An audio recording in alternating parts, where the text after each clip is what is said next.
What's up, ugly ass niggas? This your boy Jay Miles, and I am back with another video. And you know what to do. If you're new to the channel, go ahead and hit that subscribe button, leave a like, comment, let me know what you think. But most importantly, make sure you share with your glad friends. On today's video, we have another video from the House of Highlights. I'm going to be reacting to another video of the House of Highlights. So apparently on this one here is called One Laker Fan versus 10 Laker Haters. Now this one is a little interesting because I know this guy is going to be defending the Lakers. That's the quote unquote Laker fan is a LeBron Glazer. So that there lets me know he isn't a Laker fan. Real Laker fans do not glaze LeBron. They know he's overrated as hell. He's destroying the team and single-handedly destroying the franchise. So there's no way you are a Laker fan. I truly, wholeheartedly believe that there's no way you can like LeBron and call yourself a Laker fan. It doesn't go together. Because there's no way you can not see how this dude is destroying the franchise. Now, I live in LA. I'm not from LA, but I've been living here for nearly 10 years now. That's downtown LA right behind me.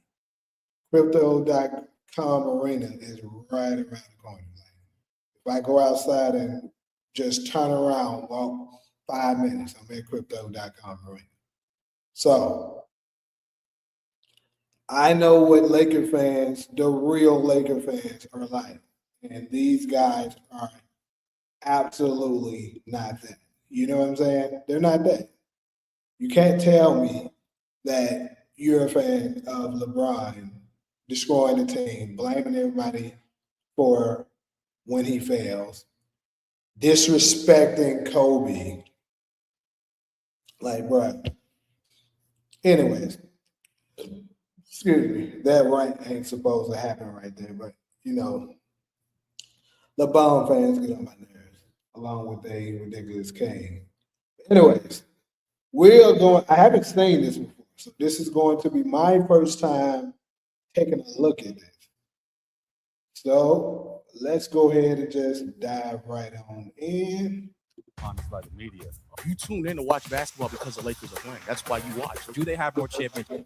Lakers are the greatest franchise in the NBA.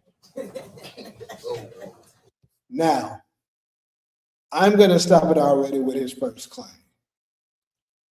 I agree. The Lakers are the best franchise probably in the entire NBA. Like the only teams that can even make a appealing argument is the Celtics. Really the Celtics, to be honest with you. Nobody else can really even make a really strong argument. And the Celtics argument, although they do have more rings, you can argue that they accomplished most of the rings doing the lesser of the NBA. I'm just keeping it above. Like before the merger, you know, a lot of those rings are ancient. And it was like just a handful of teams left. So if you want to count more modern days, what team most people want to go to, the lifestyle, all of that, the worth of the team, all of that things collectively coming together. How many Hall of Famers, great players that came and wear the purple and gold. I think you really can't make a really strong argument for anyone else, like I said, outside of the Celtics, really. Now, Golden State's coming up, but I mean, they only dominated for the past 10 years, really.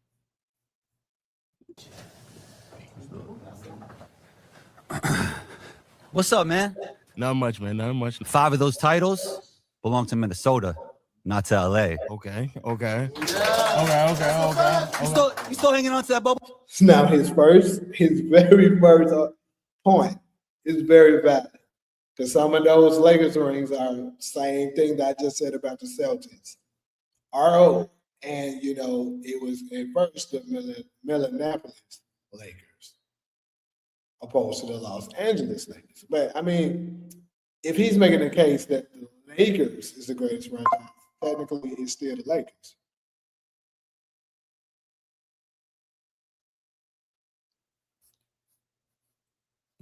Title? Talk to me. Yes, we are. That counted. You know, everybody was there. All the teams were there. They were available. They were playing. So yes, that counts. And Minnesota is still the Lakers. I mean, still Lakers. So I don't understand. Just because we move cities, that doesn't change the fact that it happened with the Lakers. That doesn't change anything at all. That says Los Angeles on your chest, though.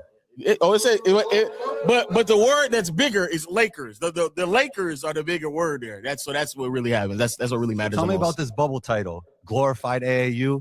Grown men playing AAU is nasty work, my guy.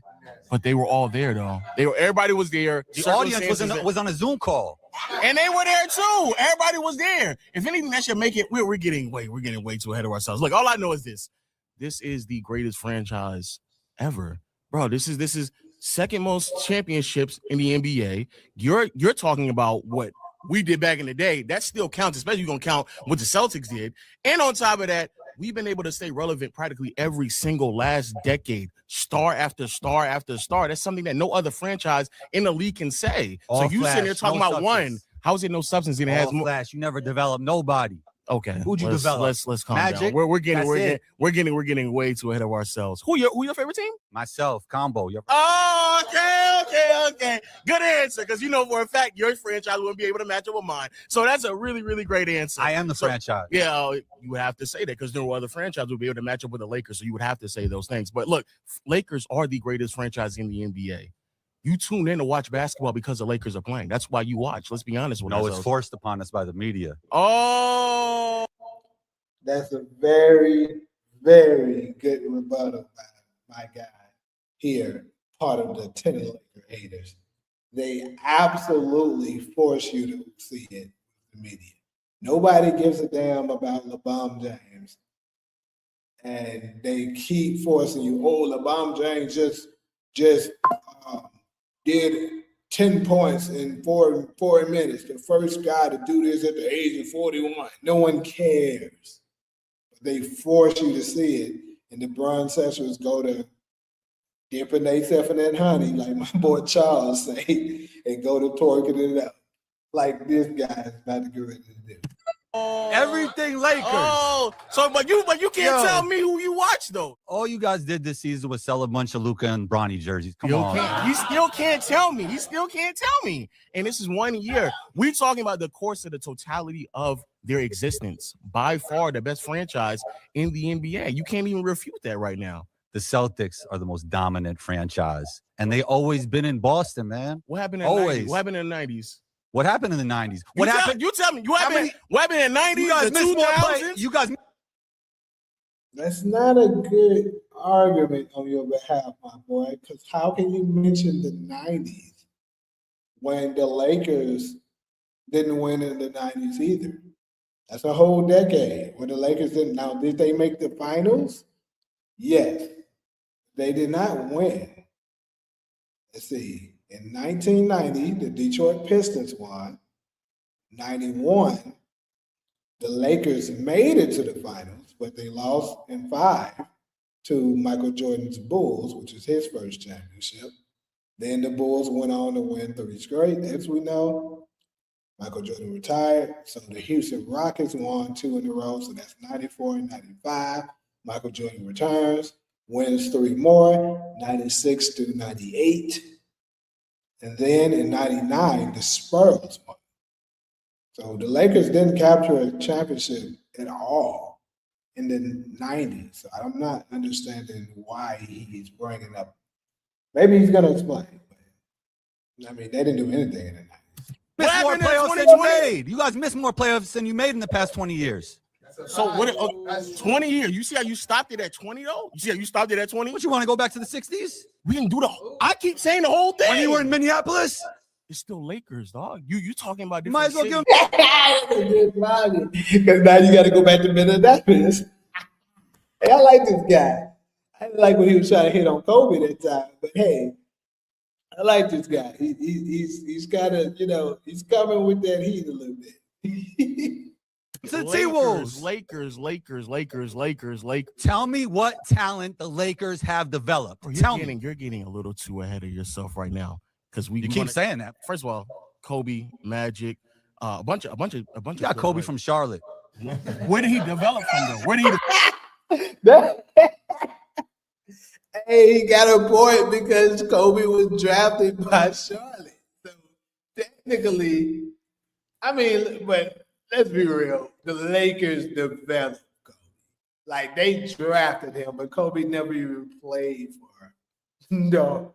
What was it? The Charlotte Bobcats at the time, correct? Yeah, it wasn't the Hornets then. It was the Bobcats. So, I mean, I get what he's trying to do, but bro, come on. Develop In Italy. Oh, he developed in Italy. Oh man, that's tough. Man, look, we're the greatest franchise. You can't refute that. You tell me about a Celtics team where a majority of their franchise happened. I mean, majority of the championships will happen in a 10-year span. After that, they became practically irrelevant for only 3 years. That's it. Between the 70s, 80s, 90s, 2000s, they had like 3 or 4 championships throughout like a 40-year stretch. Majority of the championships are happening in one 10-year stretch. Bill Russell, that's it. After that, it was done. You still hanging on to Showtime, in-season tournament victories, and bubble championships, Showtime. man. Glorified AAU. Showtime, Shaq and Kobe, Kobe and Powell, a whole bunch of stuff, man. Okay, not bad. Not bad. A lot of good arguments put out there for sure. Not gonna lie, It's good, man. you're the biggest hater, man. I've seen you before. So you're just a hater. Okay. All right. So my name precedes me, and I'm happy to debate you. You're very knowledgeable. So let's get to the facts. Okay. You started saying that the Lakers are the greatest franchise. Do they have more championships than the Boston Celtics? No. Are they the most valuable franchise in the NBA? Right now? Yes. No. Number 3. Okay. Are they the most viewed franchise in the NBA? Depends on what day it is. No. Do they? Who? The Golden State Warriors. Do they sell Who's second? the Knicks? Yeah. The Knicks? In what capacity? In terms of overall viewership, who sells the most jerseys?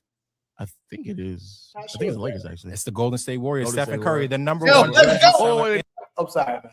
Let's go, Steph. Had to put that out there, man. They gonna learn to put some damn respect on Steph's name, man. We sick of this shit. All this LeBron James and this and LeBron James that when this clown under them to lose and make excuses. In the world. Curry sells the Yes. most. That team doesn't sell more than the Lakers. Well, though. listen, we only talk about the player, right? LeBron. No. James, I think, is number 2 or 3. No. And I don't think we don't just talk about the player. We talk about the team. Well, listen. Right now they do. I don't mean to be stopping this that much as I'm doing, but right now he's absolutely right. All they do is talk about LeBron James and how LeBron James need more help. How he got a sciatica. Oh, it's his ankle. Oh, it's his back. Oh, he's 74, 85 million, billion, trillion years old. Oh, how about he just asked and need to fucking retire? So now it's you not got- just LeBron. next- It's also Luka. Then it was AD. There's no way you're telling me Draymond Green sells more jerseys than AD. Listen, There's no way you're telling me that. Curry's carrying Draymond in jersey sales too. But let's just stick to the facts. So they're not the most valuable. They don't win the most. They don't sell the most. So what is Well, your they do argument? sell the most. What's your argument for saying that they're the greatest franchise? What is this argument based on? They do sell the most. Just because one player on the Warriors sell more than everybody else doesn't mean that they sell the most. So let's get established that. Okay. Also, any team, any player that comes to this team immediately change the whole complexion of the entire NBA. Curry's been on the Warriors. The Warriors were not relevant, nor as relevant as once the Lakers got Luka. Jimmy Butler came on there, still wasn't as relevant. But overall, yes, the Celtics, they got us in championships. But again, that's a 10-year stretch, right? What happened again, like I said, 70s, 80s, 90s, 2000s, 20s. Like you can go beyond that 50s and early 60s, right? You know, beyond that stretch of years, everything else has been dominated by the Lakers. Every single decade, the Lakers have been relevant. You tell me which franchise can say that. Which franchise can say throughout 60s till now has been relevant in every single decade? I'll tell you right now, you mentioned them, the Boston Celtics have always been relevant. And you're talking about back in the day and who's won chips in a span. 11 of the Lakers championships were before the three-point line was even implemented. So a lot of the things that you're basing your argument off of are applicable to the Lakers as well. And you talk about acquiring star talent. The Lakers are a team that's known to steal, right? They steal players in order to shift narratives. And then you're talking, and then you bring up relevance. The Lakers aren't relevant right now because they're at home. Right? They got Doncic and they got sent home. But you know who's still playing right now?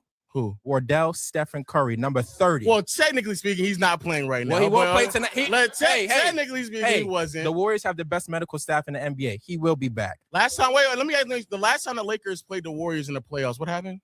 The Lakers won. Okay, the Lakers won. Hey, don't start there. The Lakers won because a couple things. One,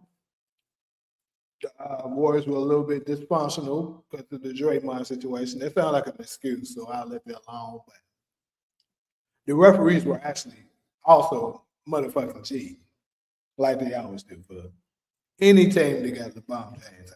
Also, in terms of, let's go back into what you said about the championships, majority of them won before the three-point line. Again, that's in contrast to what you said about the Boston Celtics. However, since then, again, I asked the question. You said they were dominant or relevant in every decade. In the 90s, name me the Celtics that were relevant in the 90s. You're right. They weren't relevant. Okay, so after 91, what Lakers were relevant? Until 90. That's what I was like, bro. They weren't relevant in the 90s. What the fuck are you talking about? I was waiting on him to really. I guess he's about to finally do it now. But like, bro, and I just heard him say Shaq, bro.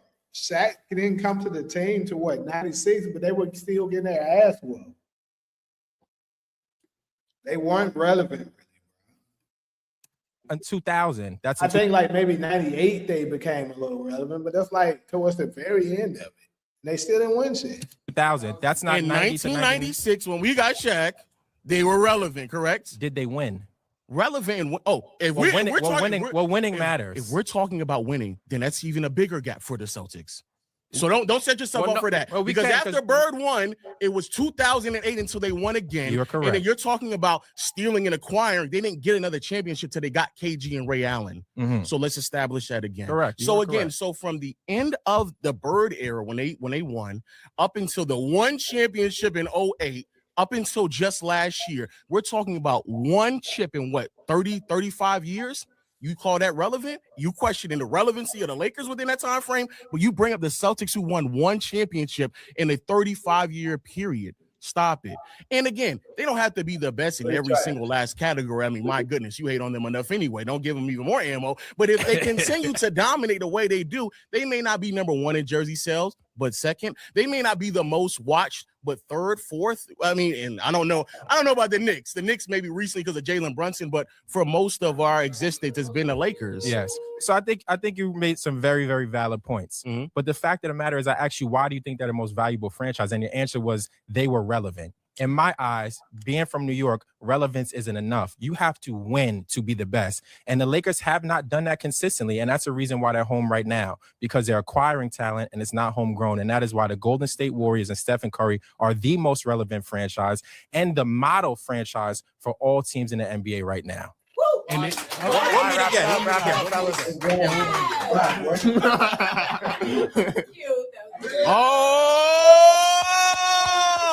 all right.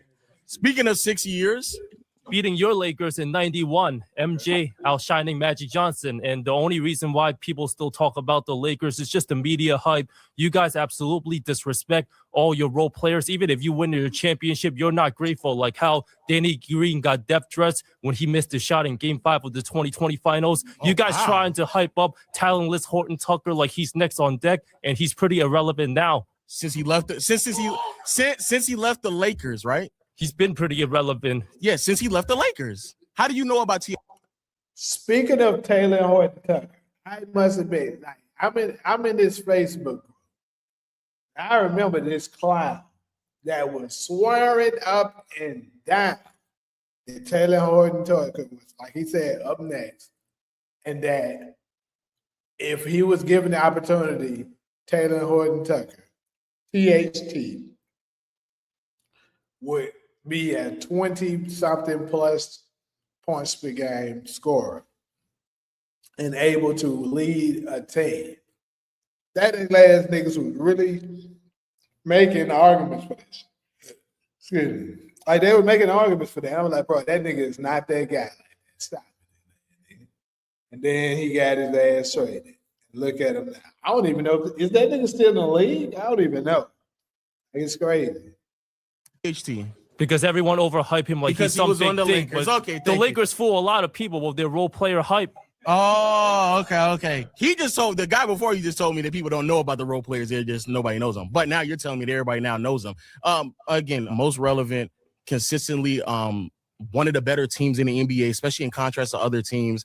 You're a Bulls fan, I'm assuming. Michael Jordan fan. Michael Jordan fan. 4-1 on your Lakers in 91. 4-1 on my Lakers. Absolutely. You're right. You're absolutely right. I would then ask the question, what have the Bulls done since? They haven't done too much because they got a pretty lousy owner, and because Michael Jordan is so good, everyone intimidated going to the Bulls. Oh, everyone's intimidated now. This is actually a really great example of why exactly the Lakers are a great franchise. The Lakers have had all-time great talent on their roster, and they continue to build towards another subsection of dominance. The Bulls have struggled to do so since they were struggling to do so before. And then when Jordan left, everybody else left. They had the ability to rebuild. They had all the draft capital in the world, and then they failed to do so. And so now, again, if you are asking me about how dominant my franchise is and what they've been able to accomplish, the Bulls are a perfect example to why it's not as easy as people make it out to be, because you had Michael Jordan and haven't done nothing since. All these years later, everyone's still talking about Michael Jordan like he's playing today. You're right. They're talking about Michael Jordan, not the Bulls. Michael Jordan's still as relevant as the Lakers franchise today. That's Michael still playing. Jordan, but not the Bulls. The Bulls are not irrelevant, but the Boston Celtics, they have more championships than the Lakers. And the players are also not as talented as the Lakers all time, because they have cohesiveness. They got good chemistry, dating from the Bill Russell Celtics. Or maybe they just can't draft well. But I mean, that could also be a part of it. Yeah. Boston, they Tatum and Brown from the Nets. That's called being smart, building culture. What happened before Tatum and Brown, though? Who they draft? Larry Bird. You see, had to go all the way back to the 80s. Hold up, man. So from Jason Tatum all the way to the. Okay, now this is where I'm a little bit ignorant. I'm not exactly sure, but did the Celtics draft Paul Pierce? Because I believe they did, but I'm not 100% sure on it. You feel me? I'll look it up real quick just to be sure. Because, I mean, Paul Pierce was definitely great. He did give them one championship.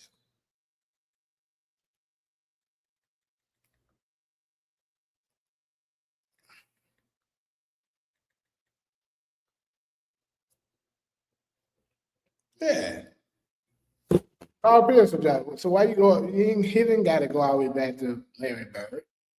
You can go back to Paul Pierce, and Paul Pierce was drafted what, 98? So it wasn't that long ago. 98. 20 years later, they draft Jason Tatum. But I think Tatum was drafted in what, 2018, I believe. So yeah, and Jaylen Brown was 2017. 80s to the 80s. They're saying Paul Pierce in the background. So from Jason Tatum to the 90s, look how much of a gap that is in talent. Acquisition. Come on, what are we talking about? Boston was irrelevant because of the death of Len Bias in 86, a few days after he was drafted. And also Reggie Lewis was one of the great players in the 90s, and he passed away tragically in 93. That cost the Boston Celtics big time. RP. Yeah, that was crazy. They had other draft picks since then and still weren't able to draft anybody. And they had. Okay, so I hope this guy does this, but you can attack his argument right now if you pay attention to what he just said to the other guy. And that's the development of talent. You know, the other guy attacked him and said the Lakers just steal talent. They don't develop anyone, which is the truth. For the most part, they don't. You said Magic, right, who was drafted in, I want to say, 79. Who's the next great Laker player that they drafted and was homegrown? Kobe. Even though Kobe didn't even get drafted by the Lakers, but we'll count Kobe because all of his years were played under the Lakers, right? So let's just say Kobe, who was drafted in 96, right? The 95-96 draft. So, dude, that's a bigger gap than what you're trying to claim about the Celtics. So that's a terrible argument. Dude should be able to slice you up with that. Like theirs is a 20-year drought. You're talking about a freaking 30-year drought. Now, were the Lakers still relevant? Yes, but you can't make an argument talking about draft picks because the Lakers didn't do that either. Had great talent on their roster. For example, they had Chauncey Billups, but they didn't know what to do with him because they were an inadequate franchise, so they ended up losing him. They were still decent for a little bit in 2002 when Paul Pierce overtook Allen Iverson in the playoffs. 2002, 1 year. That's great, man. One year. And the Celtics beat the Lakers in the NBA Finals. 9 wins. Lakers only 3 wins. A lot of it in the 60s, just by 1 possession in devastating fashion. Very shameful. Shout out to Bill Russell, man. Shout out. All right, devastating fashion. I've been on that. What up, baby? What up with you? Yeah, big Brooklyn, big New York on my body. Okay. You? Brooklyn Nets. No, Oh. I'm out here like Spike Lee. I wear black and white on Sundays. Okay. We lit. Okay. I just want to get straight to it. So I want to change the parameters around why you say LA is the best franchise. Now, everybody talking relevancy. I think one of the points made earlier was about media and the Hollywood blueprint. I agree. So when you think about what makes a franchise relevant, for me, it's culture. And when I say culture, I mean, what is a household name, right? My mother don't watch basketball, but she know about the Knicks, right? Like my sister to this day remembers me in my room crying on 1999 when we lost. Like culture, right? It's ingrained in everything. It transcends into music. It transcends into fashion, right? And so I feel like the Lakers is a little all right with that, you know what I mean? Because of the Hollywood aspect of it. Okay. Now, my argument is I feel like New York is different. Okay. In terms of culture. Why? Because I can go to Geneva, Switzerland and talk about the Knicks and they know who I'm talking about. Not just Jalen Brunson, but the New York Knicks because of Madison Square Garden. Okay. Madison Square Garden has created a culture that transcends sport, right? Billy Joel played at the Garden, right? And great players do what at the Garden? Show out at the Garden, right? And we got the mini Garden, right? It's called Rucker Park. It's called Gersh Park, right? So when we talk about the greatest franchise, bro, we got to talk about culture. And when we talk about culture and rap music and sneakers, big New York on my body, WNBA socks on my toes, bro, you got to understand, like, I'm going to say New York is the best franchise because every part of fashion, you come here. Met Gala, you here. New York Fashion Week, you here. Restaurant Week, you here eating French fries and pizza. Like, everybody want to come to New York just to go to a Knicks game, whether they give about the Knicks or not. Even when we losing, we still selling out Madison Square Garden, bro. Okay. She made a very strong argument with a lot of things because when it comes to that culture thing, that New York swag is a motherfucker. Shout out to New York. And you know what's crazy? I've never even been to New York, and I know that. I know it's kind of crazy, right, that I've never been to New York. Been to a lot of places, but I haven't been to New York. But I'm going to make it my bucket list to go ahead and go this coming year. I know it's crazy. But, we know about all of that. And testament of what she's saying is the truth, the fact that I know all of that and I haven't even been to New York. You know what I'm saying? All the stuff she's saying, I know about it. Because that's just what their culture brings. You feel me? But and she made a good point about folks still sold out at the games, the celebrities there like Spike Lee and stuff like that, religiously there, watching them get their ass kicked every fucking year. But they don't care. They gonna be still there talking their shit the next year. You feel me? So, and I fuck with that. And I don't know, from what I've been saying, I don't see the New Yorkers, the Knicks, as delusional as some of the other fan base. Like, they support their team, but they know their ass. When they ass, they know their ass. So you got certain people that make excuses and stuff. New Yorkers don't make excuses. Either your ass win or we about to turn the fuck up on you. Like, they gonna let you have it if you ain't winning. That's how they are. So, but the only dent in the argument there is they ain't winning shit. I'm sorry. You can't say you're the best franchise and you're not winning. So that's a New York argument, Yeah, not a Knicks, not all a Knicks. day, all day. But okay, let's That's a talk great about New York the argument. Knicks Okay. culture, right? Culture-wise, you had an owner that was egregiously bad. Yeah, terrible. Okay, that was great culture there. On Isaiah Thomas was running the franchise. Oh my goodness, that was great culture. Also, Why you wanna bring up I'm just saying. That's all a part of it right there. All right, Gina, I mean, we be honest with ourselves. The culture really hasn't changed until recently. Even when Melo was there, the culture wasn't even all that great. The culture has been inconsistent. The Lakers culture, first of all, we talking about identifiable. The Lakers are easily one of the most identifiable franchises in all of sports. So yeah, so they're identifiable, but they're not a house. My argument was that it's a household name. You don't think the Lakers are a household name? Kobe is.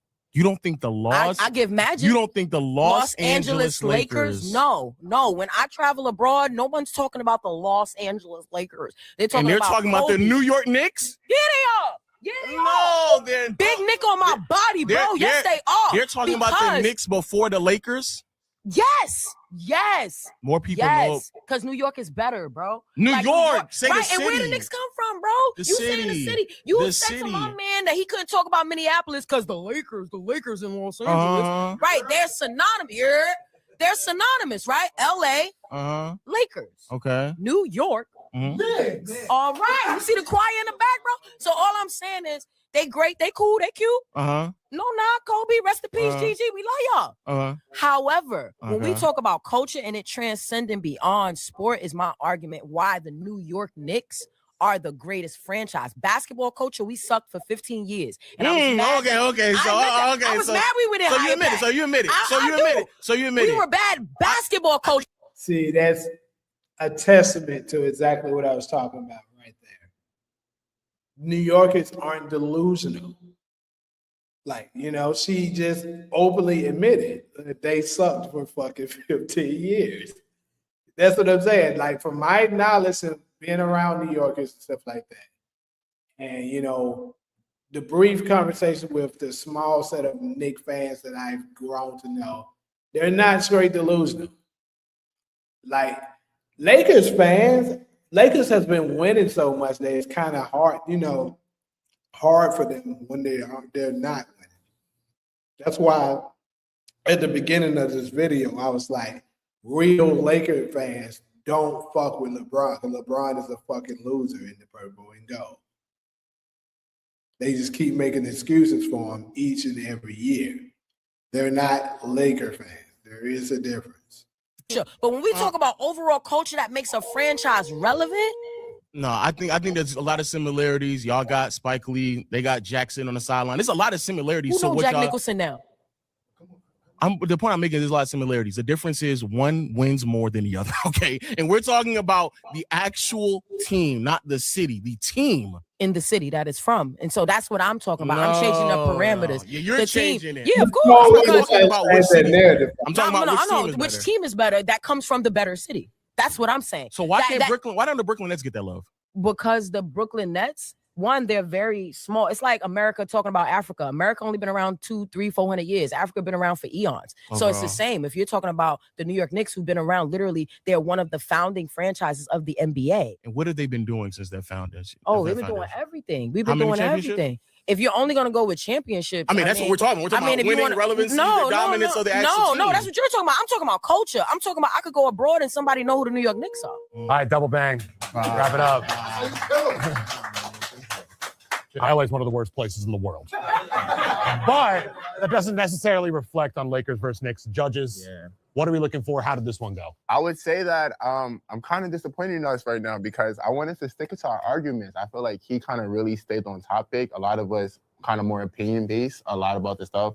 Like hers was more opinion-based too. I feel like New York is a better city, but LA basketball is a better basketball team. Like if we're going to compare them. Like I do think that the Lakers fan did win this one.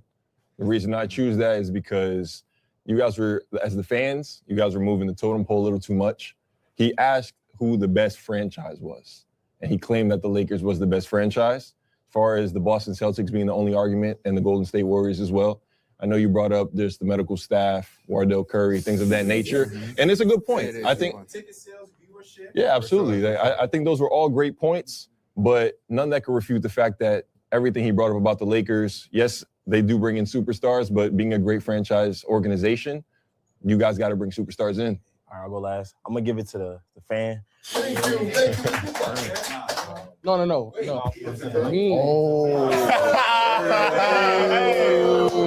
Early. Back door is open. Not a lot of time.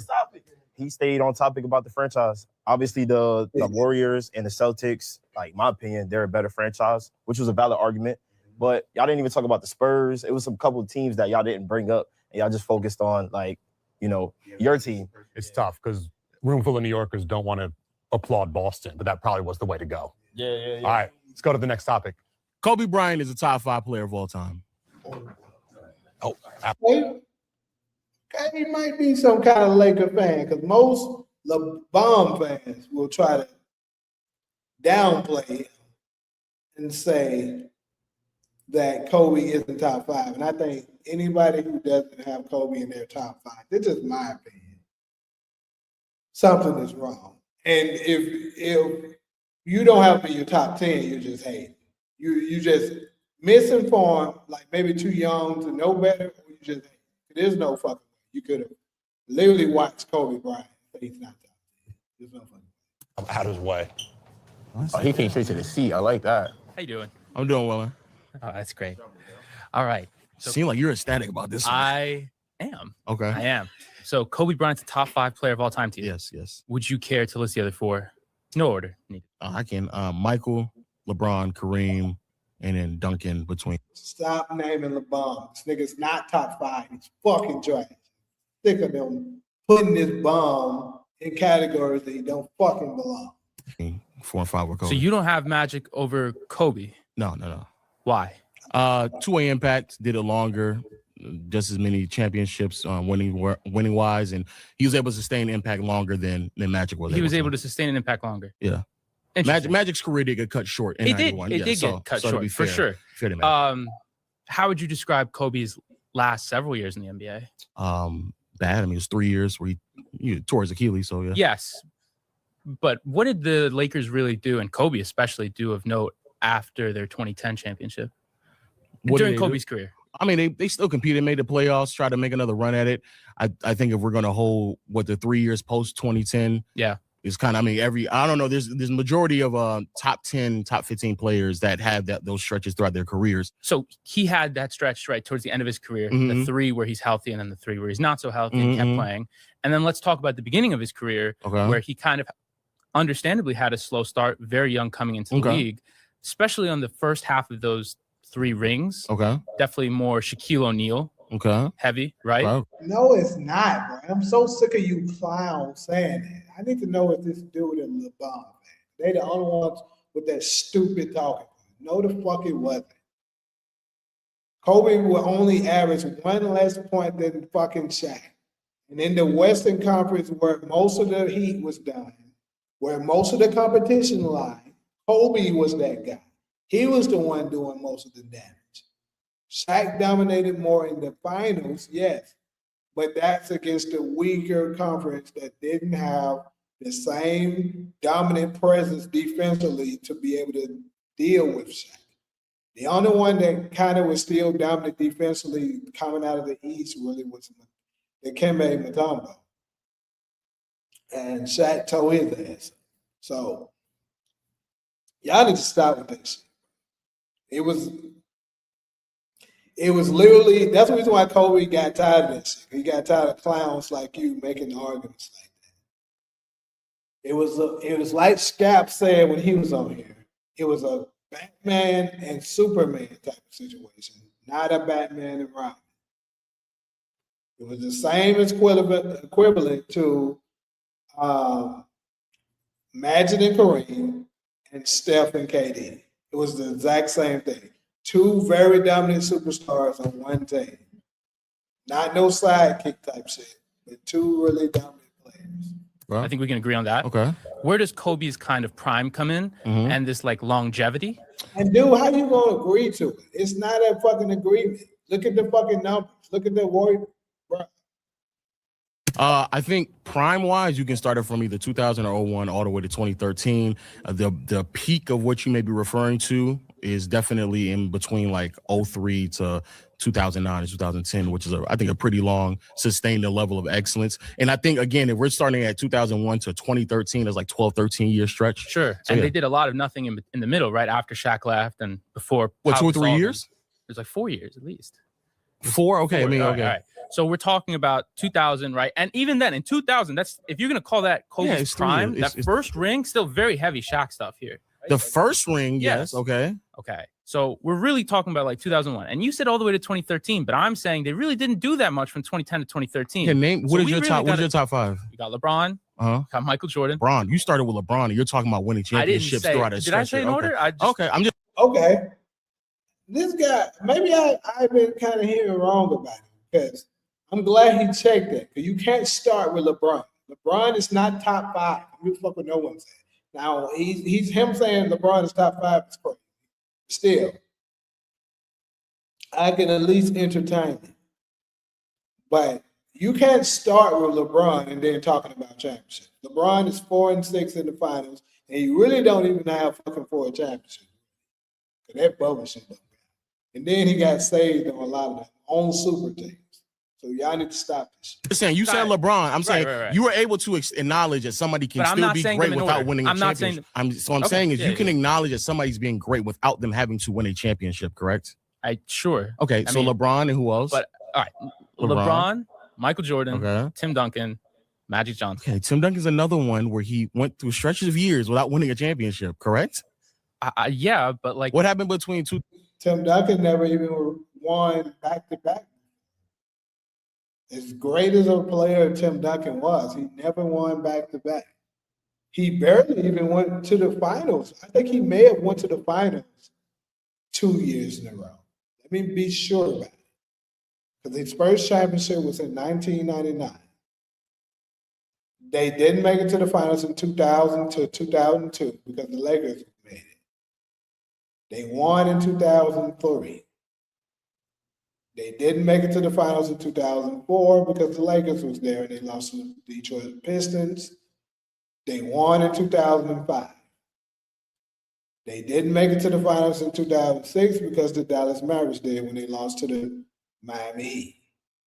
They won in 2007. So they kept winning every other year. You know what I'm saying? They never went back-to-back.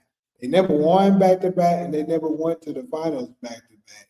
Except the years of 2013 and 2014, if I'm not mistaken. I'm going to continue to make sure I'm correct.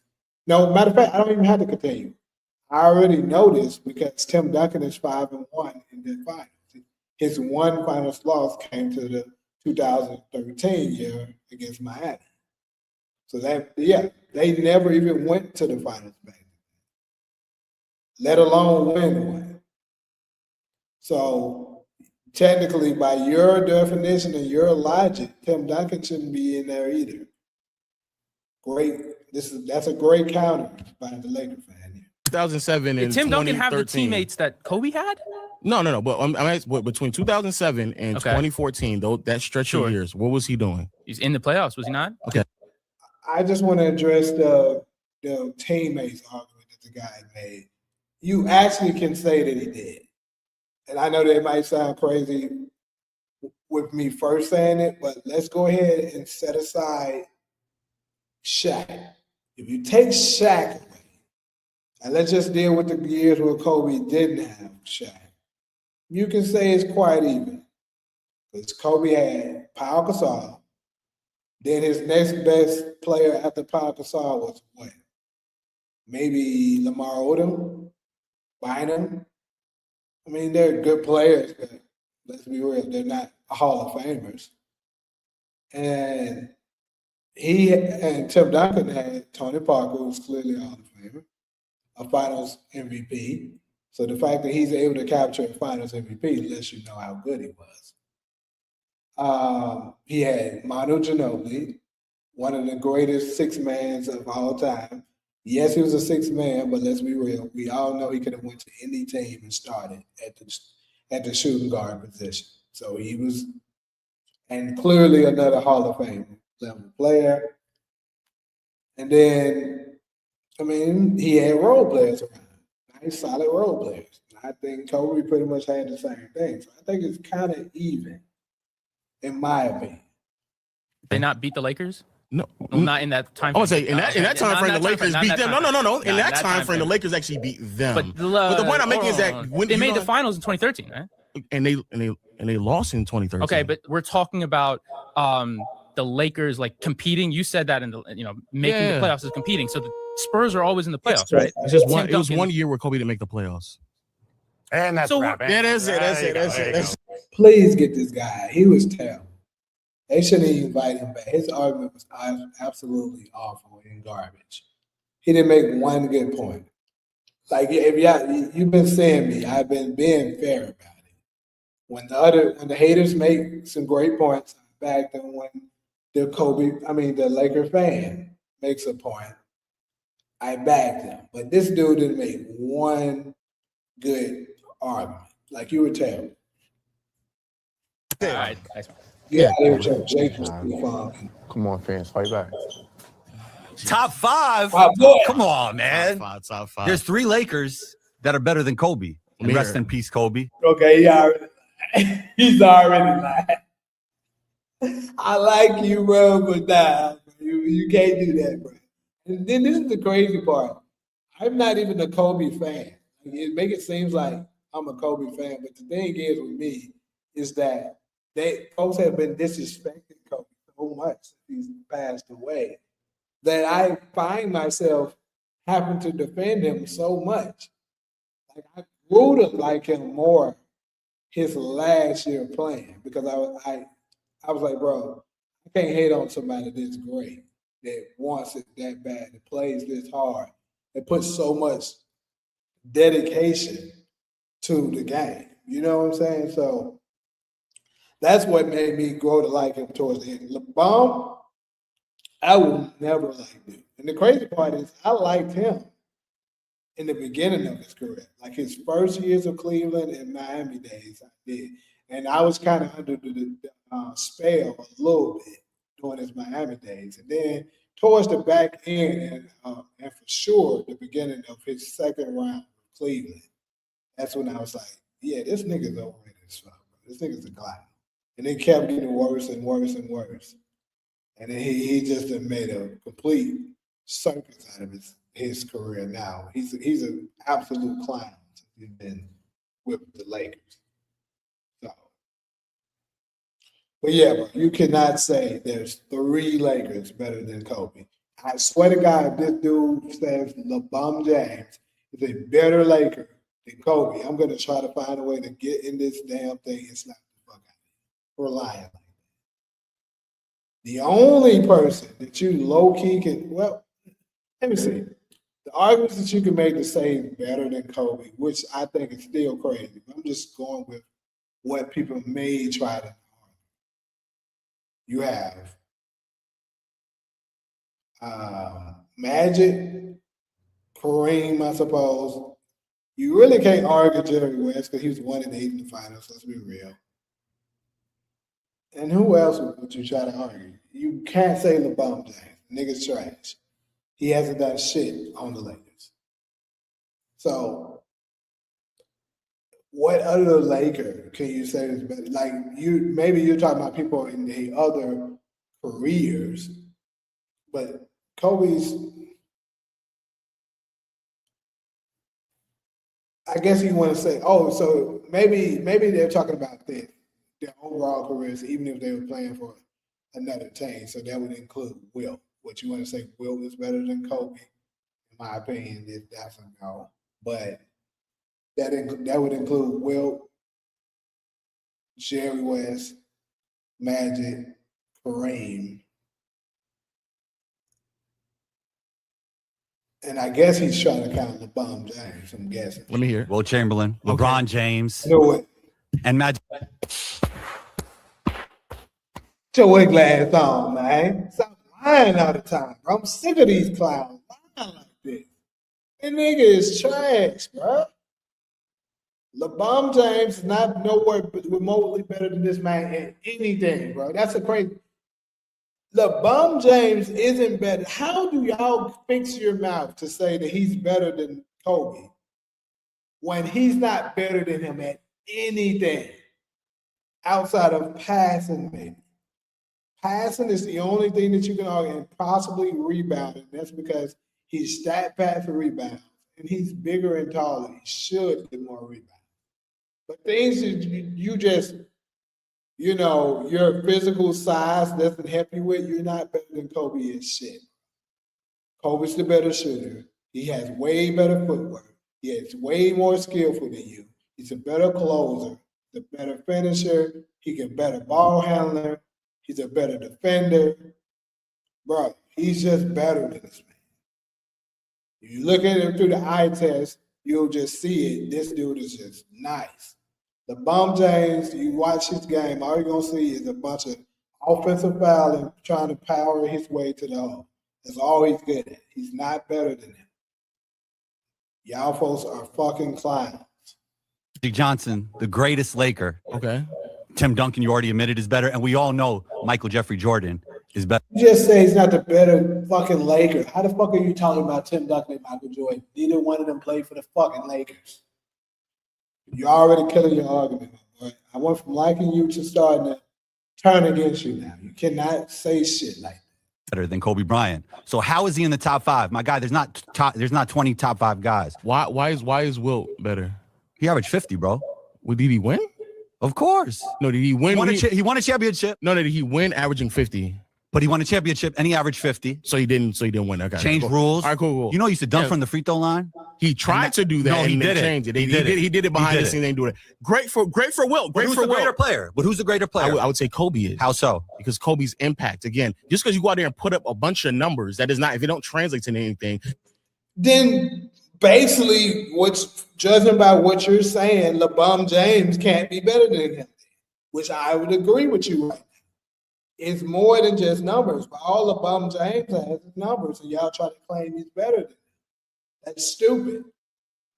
All he has over a lot of people's numbers, and it's overrated numbers at that because of longevity and stat pad.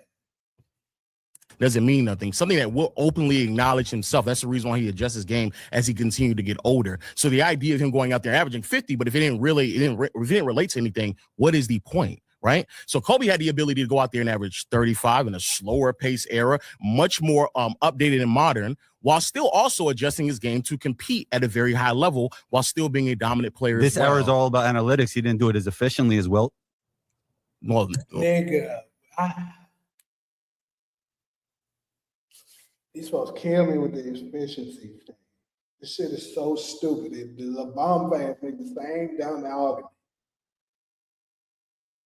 LeBron James, majority of his shots, at least 80+% of his shots come right at the basket.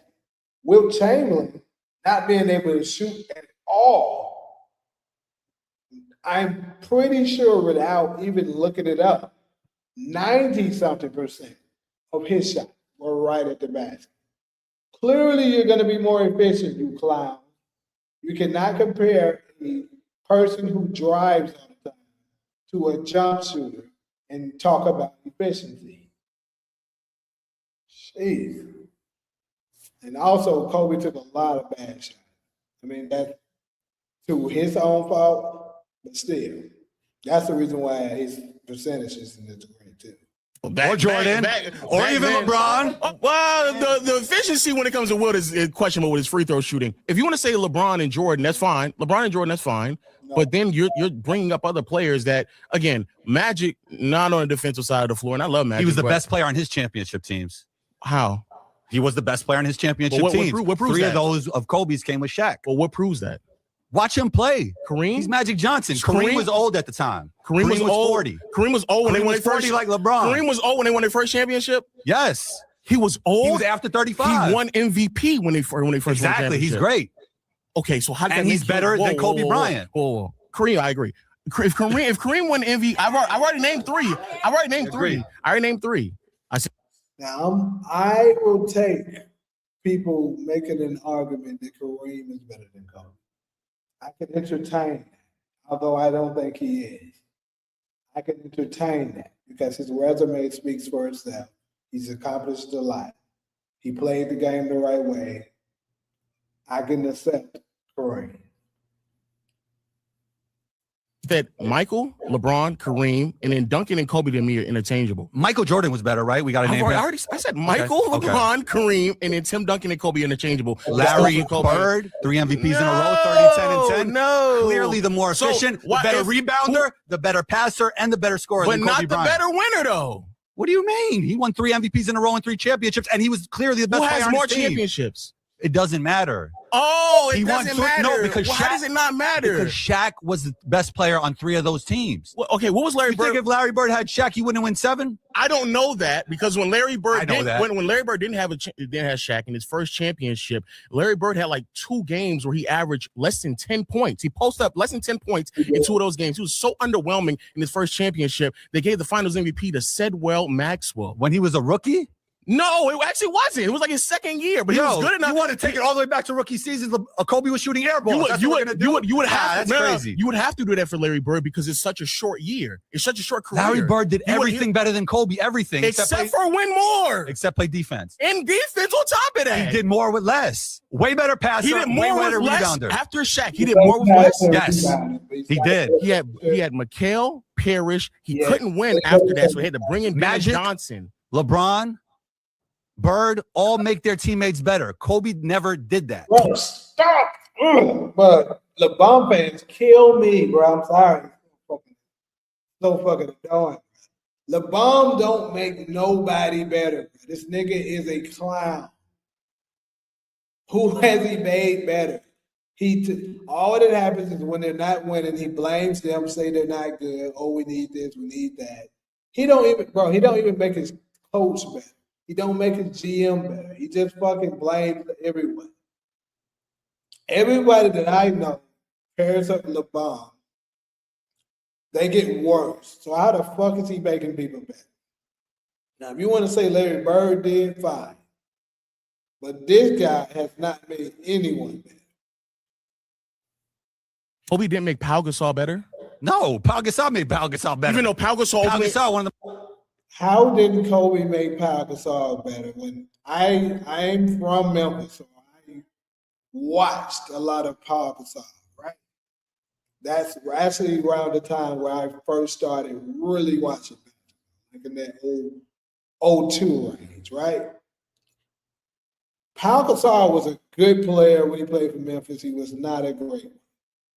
Once he got to Los Angeles, he became great.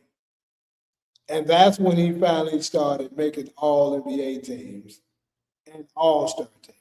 So I think it's safe to say Kobe made him better.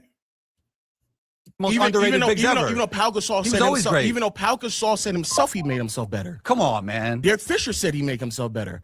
Ron Artest, Trevor Ariza, Lamar Odom. Ron Artest all was an those MVP things. candidate with the Rockets. What are you talking about? I don't know what year you're referring to because I I'm never referring seen to that the year. I don't know about that year at all. I've Look never it heard up. that year. Look it up. But saying that Look Kobe it up. never made nobody better when players have openly admitted that he literally made them Nobody better. wants to play with Kobe Bryant. Rest in peace. But nobody wanted to play with him, bro. So Pau didn't want to play with him?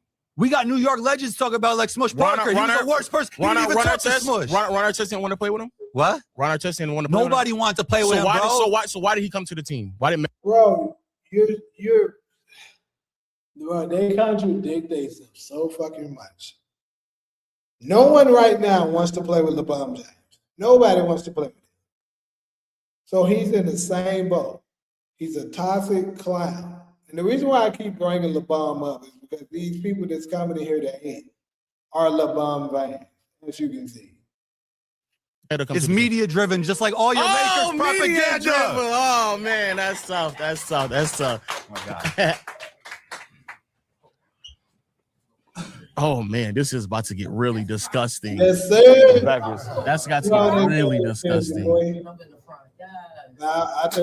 We meet again. Yes, we do. So before we even begin, we agree on the top 4. So right now we're debating over the 5th spot. Okay. Stephen Curry is better than Kobe Bryant. Why? Stephen Curry, number 1, elevates his game. I love me some Steph Curry, man. but putting him over Kobe is kind of crazy. And I hate to say it. Well, I hate to say it, but like, bro, Kobe is more athletic. Kobe's the better defender. He has more titles. He has more All-NBAs. He has way more All-Defensives. They both got 2 scoring titles. I would say Steph's the better ball handler. Steph's the better shooter. I would say overall, Kobe is more skilled, which is kind of crazy because Steph is one of the most skilled players of all time. I mean, I don't think the argument's super terrible like some would think, but nah, Kobe's over. In the NBA Finals more than Kobe Bryant when it counts the most. He averages more points and assists in the finals than Kobe Bryant does. Stephen Curry has only lost in the first round 1 time. Kobe Bryant has lost 3 times in the first round. Stephen Curry has never been swept in the playoffs. Kobe Bryant has been swept in the playoffs. Stephen Curry's offensive play has never cost his team a chip. Kobe's offensive play cost him the chip against the Detroit Pistons. I think he's about to attack your argument. If I was him, I would attack that too. You can make a pretty good argument that Steph Curry's offensive play in 2016 cost him a championship. Because although he was kind of injured, maybe a little bit, I mean, bro, he averaged what? If I'm not mistaken, I think he may have averaged 17-something points per game, which is kind of crazy. Did he? All I know is well under his average. So it's kind of hard for you to make that. And you could take that from 2016? Let me finish. 20. Before his offensive play did not cost him a championship in 2016. His offensive play did not cost him a championship in 2016. No, Adam Silver and suspending Draymond Green cost him a championship. He still had 2 more opportunities to win with Draymond. He still couldn't do it. Well, and then what happens? Andrew Bogut also missed those games. So let me just finish the facts. Let me finish. Let's get those things out the way. Okay. Now we can also get to the longevity argument. Stephen Curry has more longevity than Kobe Bryant did. How? Stephen Curry's in his 16th season. They are still active and in the playoffs. Stephen Curry is 37 years old. What was Kobe Bryant doing at the age of 37? Well, nursing an Achilles. Oh, exactly. Let me just finish the argument. Okay. Now we could talk about MVPs. Mm-hmm. Stephen Curry has 2 of those. One of those being the only unanimous MVP in NBA history. Congrats. Okay. Congrats. Kobe does have him in a chip edge because Kobe has 1 more championship, and I concede that. But as a player, Stephen Curry is better. Okay. A couple of things. Let's go back. A, he's without a doubt lost. Okay. Let's settle down. He without a doubt lost the championship due to his inability to score. Matter of fact, yes, because in 2016, especially down the stretch in Game 7, he was not able to score.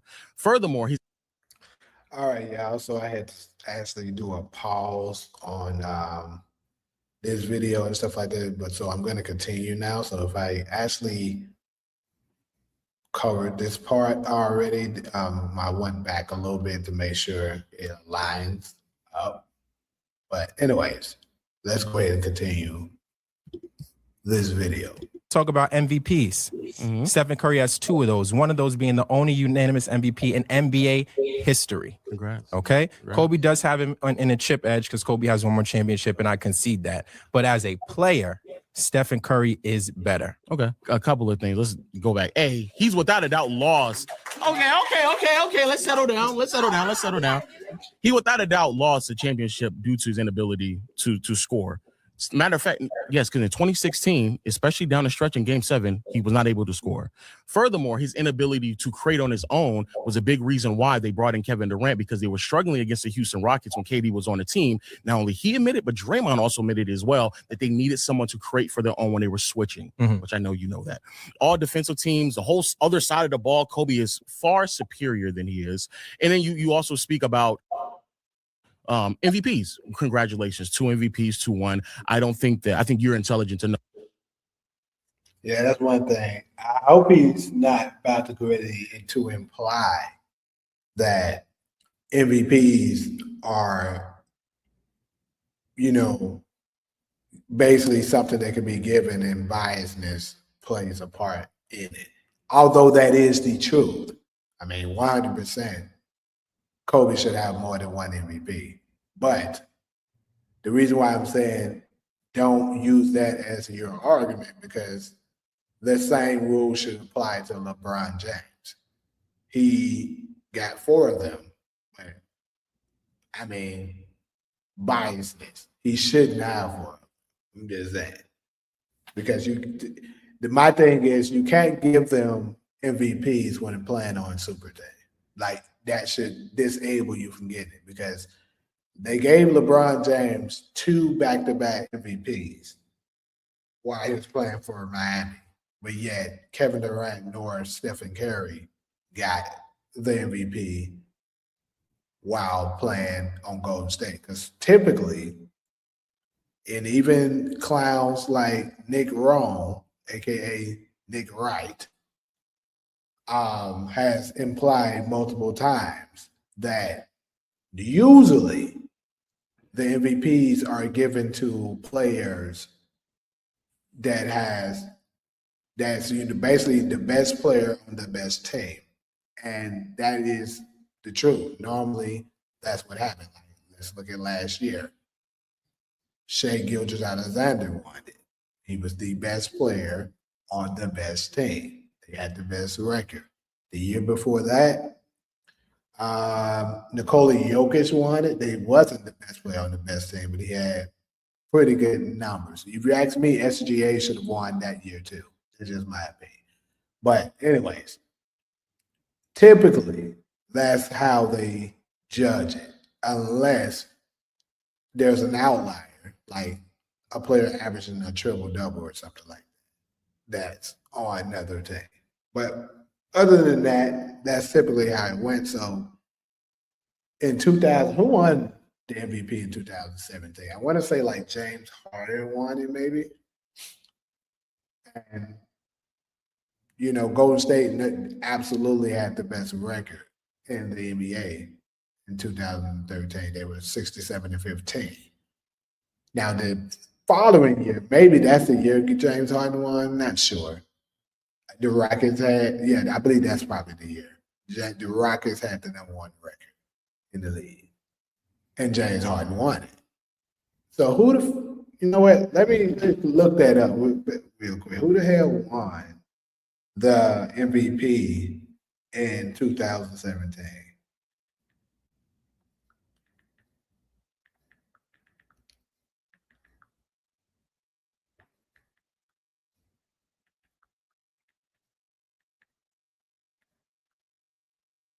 Oh yeah, Russ won. Sure did. But see, that goes to what I was saying. The outlier, somebody averaged a triple-double. That's why he won it. And it's crazy, Russell Westbrook actually won it as a 6th seed that year, you know. So, but see, unless it's something crazy like that, typically the criteria is the best player on the best team. So how didn't Kevin Durant or, you know, Steph Curry win it? I guess it's because of the triple-double. Gotcha. And then even in 2019, the Warriors had the #1 record that year. Neither Steph or Kevin Durant won. I want to say, Giannis won that year maybe? So they're not consistent. They're not going to give it to them because they were on a super team. Why didn't they do the same thing for LeBron James? Oh, that just because you win more MVPs does not make you the better player. By that logic, there's a bunch of people who are better than Shaquille O'Neal, and you don't believe those things. It encompasses a lot more than that, correct? You don't. Okay. So the longevity, I want to say that he's been in the NBA for 16 years. How many of those 16 years have been relevant, dominant, all-NBA caliber years? Since 2014, so over 11 years. Well, not all the way, because some of those years he got hurt, like in 2020. A couple of other years he has shortened seasons. So, again, how many of them? It's still 11 seasons. 11. How many for Kobe? Where he was what? He made all-NBA. You have to tell me. I don't know. If I'm not mistaken, he has either the most or second most all-NBA selections of all time. Okay, so Kobe still has him in longevity. Now, let's also No, well, I'm not agreeing with you there. Well, if you just sat there and said it's only 11. How many seasons did Kobe play? 20-something. 20-something. And in the last 5 years, what did he do? It's not 5, it's just 3. 3 when he got the Achilles. So in the last 3 years of his career, he didn't produce anything, right? They didn't make the playoffs. After that last championship run, they still made the playoffs. But they stalled out, right? Okay, what was Curry doing between 2019 up until 2020 or 2022?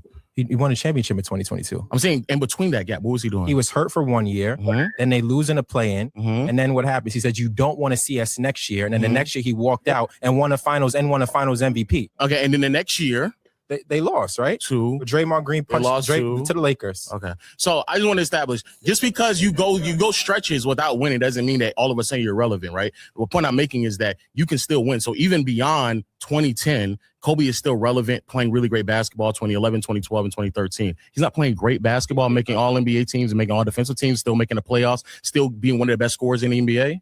Well, he wasn't playing great basketball. His selfishness is what he was doing, right? And this is respect to the late, great Kobe Bryant. But Kobe Bryant was a selfish player, which is why they lost to the Pistons, because they know Kobe would shoot them out of it. So when we look at elevation of the game when it matters the most, that goes to Steph Curry as well. Kobe Bryant is not the single best thing at anything when we talk about basketball. He's not the best mid-range. He doesn't have the best footwork.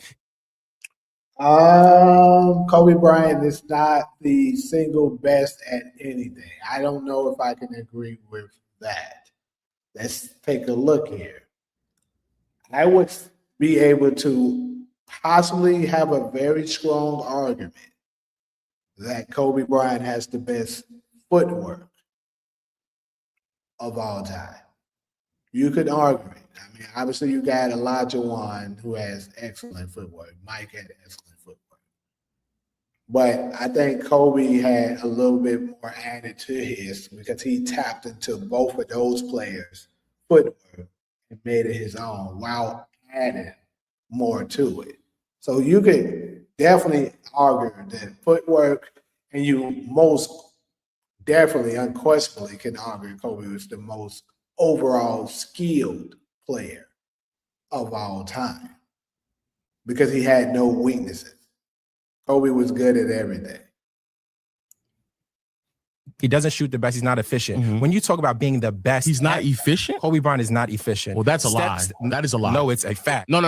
What you're saying is irrefutably a lie. That is a lie. Curry is the best shooter, right? He's also one of the best screening guards. He also elevates his teammates and he gets guys paid. He got Harrison Barnes paid.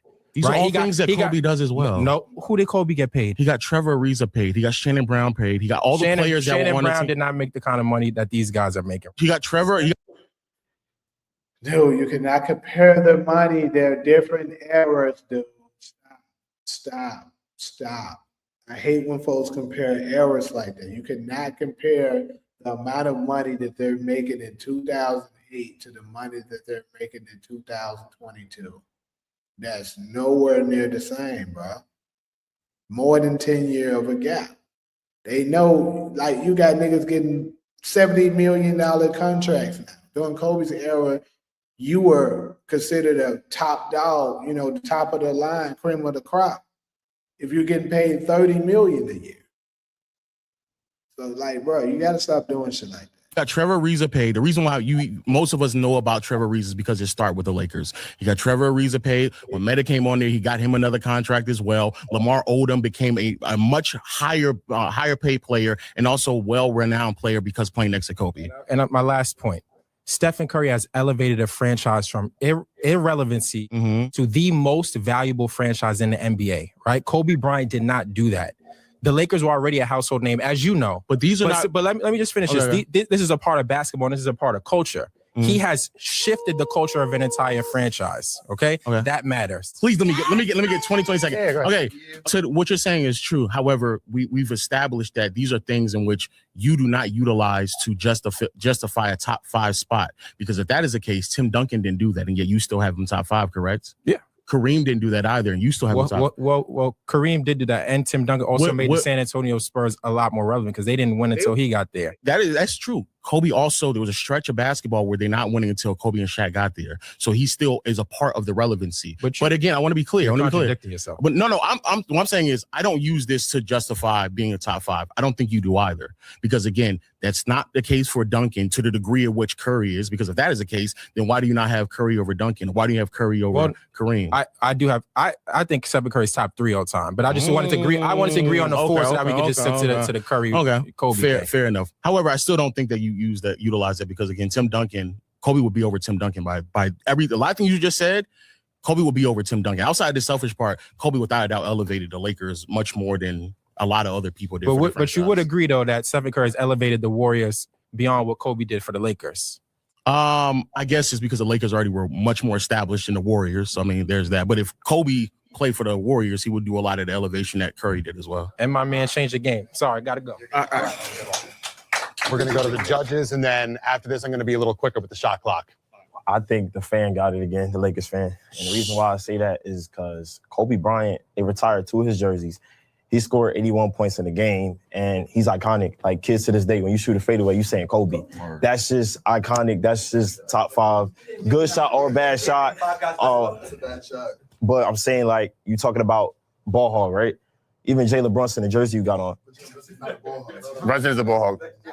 I'm gonna go second.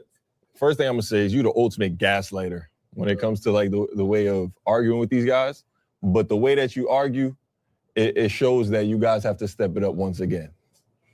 I'm gonna go with the Lakers. So I would give it to the fans, but I would say that I'm giving it to the haters for that one. I don't think Kobe made my top 5, especially with the arguments that you guys were saying that I think Shaq takes his spot. If we're gonna give him 3 out of 2, then Kobe has 2 rings. So, and then I like Curry because Curry is the best shooter ever. So to not to say him that he's not, he has to be up there for like just of leading of one specific thing in basketball. Curry is the best thing in that one specific thing. Yeah, y'all got to judge what they're saying. And that's why I went off of what you're saying. That's why I was trying to. They got to prove to you. Hey, let's calm down for a second. It's 2-0 right now. You're down. Let's calm down. Let's go. Kobe and Shaq are the greatest duo of all time. It won't go. Okay. First off, I can't stand this guy already. I mean, he absolutely was trash last round.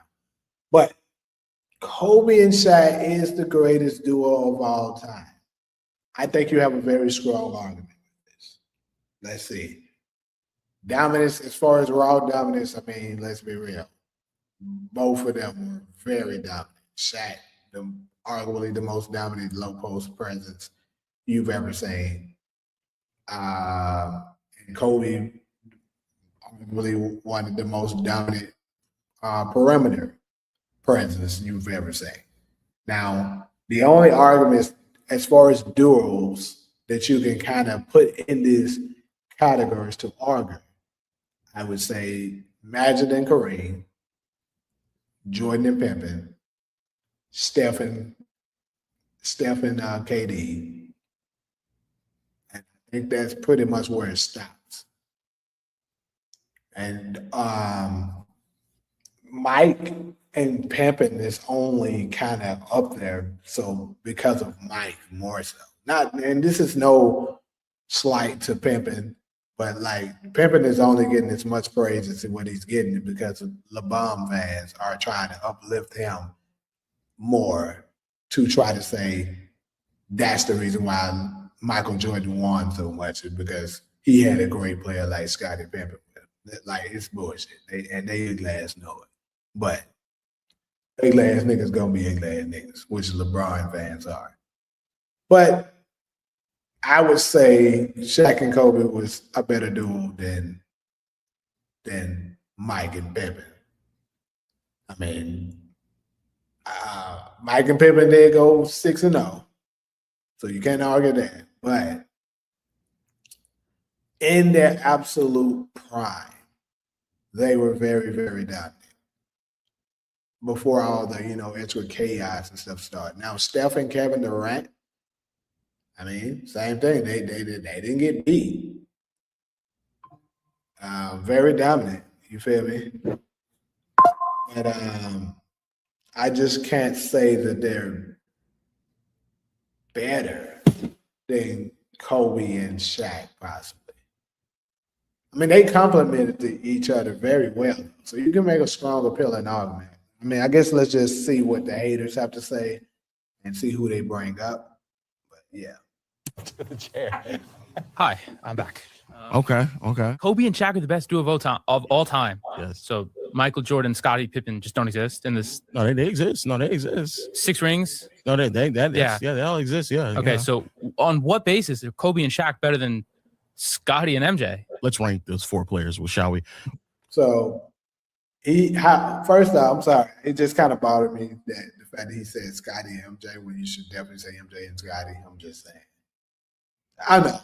I mean, which gives me the vibes that he's a LeBron fan, a Bron sexual, because only they would do some shit like that, more than likely. But let's go ahead and hit this ugly ass nigga out. Who's number 1?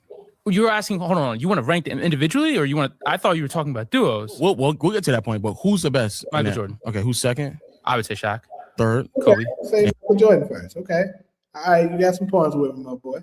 And then there's a massive gap No, to get to Pippen. not necessarily. There is a massive gap. There's a massive gap. Kobe's a lot better. Okay, all right. That's the reason why I see he's making my point. Hey, I got to give it to this guy. He's bringing in some good points. And yeah, that's absolutely my point. Like, that's the reason why you can't argue that Mike and Pippen is better, because there's a massive gap between Kobe and Scott. Like, let's just say, if you want to say Shaq was the one, even though people like myself and others disagree, you can very confidently say Kobe was number 1, Shaq was number 2. But let's just go for the sake of argument. Let's just say it really doesn't matter. Let's say, even if you want to say Kobe's the 1 and Shaq is the 2, Shaq is still very, like, much higher than Pippen is on the all-time great list. Just like, even if you say Shaq is number 1 and Kobe's number 2, Kobe is way higher on the all-time list than Scottie Pippen is. So, as great as Michael Jordan is, he's not great enough, I don't think. Then he's not that much greater than Kobe, you feel me, to be able to say their duo is better when comparing Pippen to Shaq.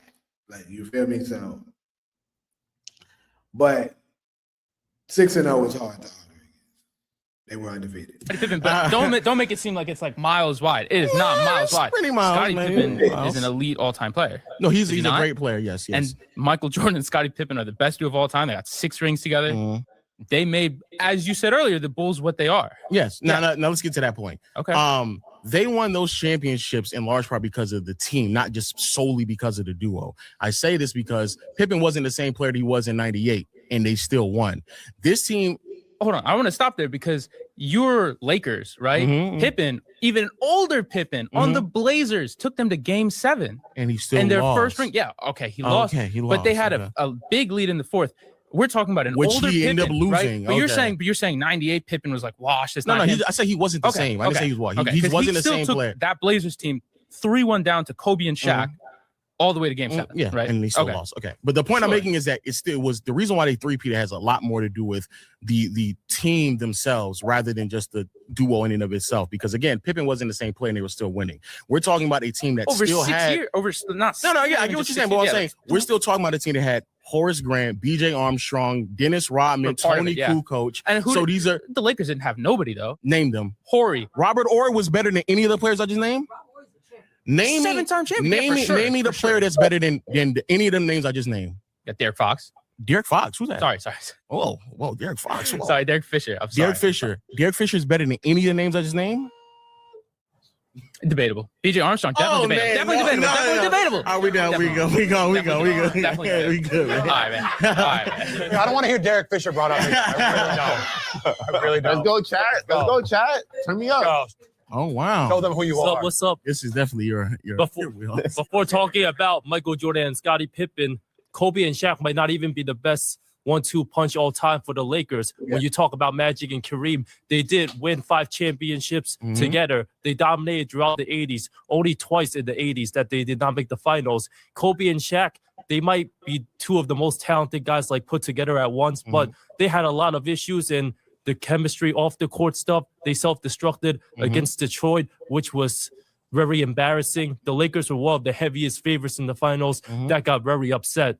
So that's a big stain on that duo. Well, I would like to say this. This is actually a really great point to why, again, the Lakers are the greatest franchise of all time. We're sitting here debating one Laker great duo versus another Laker great duo. So I do appreciate that. The difference that I would like to sit here and say, though, however, is that you say 5 championships. One of those championships that they won, Kareem was nowhere near close to the same player he was. He was out there giving you like 10 and 8. He was towards the end of his career. I think he was like 40 years old when he made the clutch free throws in Game 6 to help the Lakers stay alive. Congrats. But the point I'm making is that they weren't the same. Again, the reason why they were so dominant throughout the 80s, again, was more team accomplishment. The fact that the Lakers could go on a 3-peat with Shaq and Kobe, and the next best player that people can name on that team might be Derek Fisher, Rick Fox, or Rick Fox, or an older Robert Horry, or whoever. These players are nowhere near close to a James Worthy, to a Dennis Rodman, to a Horace Grant, to any of the other players that these players played alongside with, for them to have that same level of dominance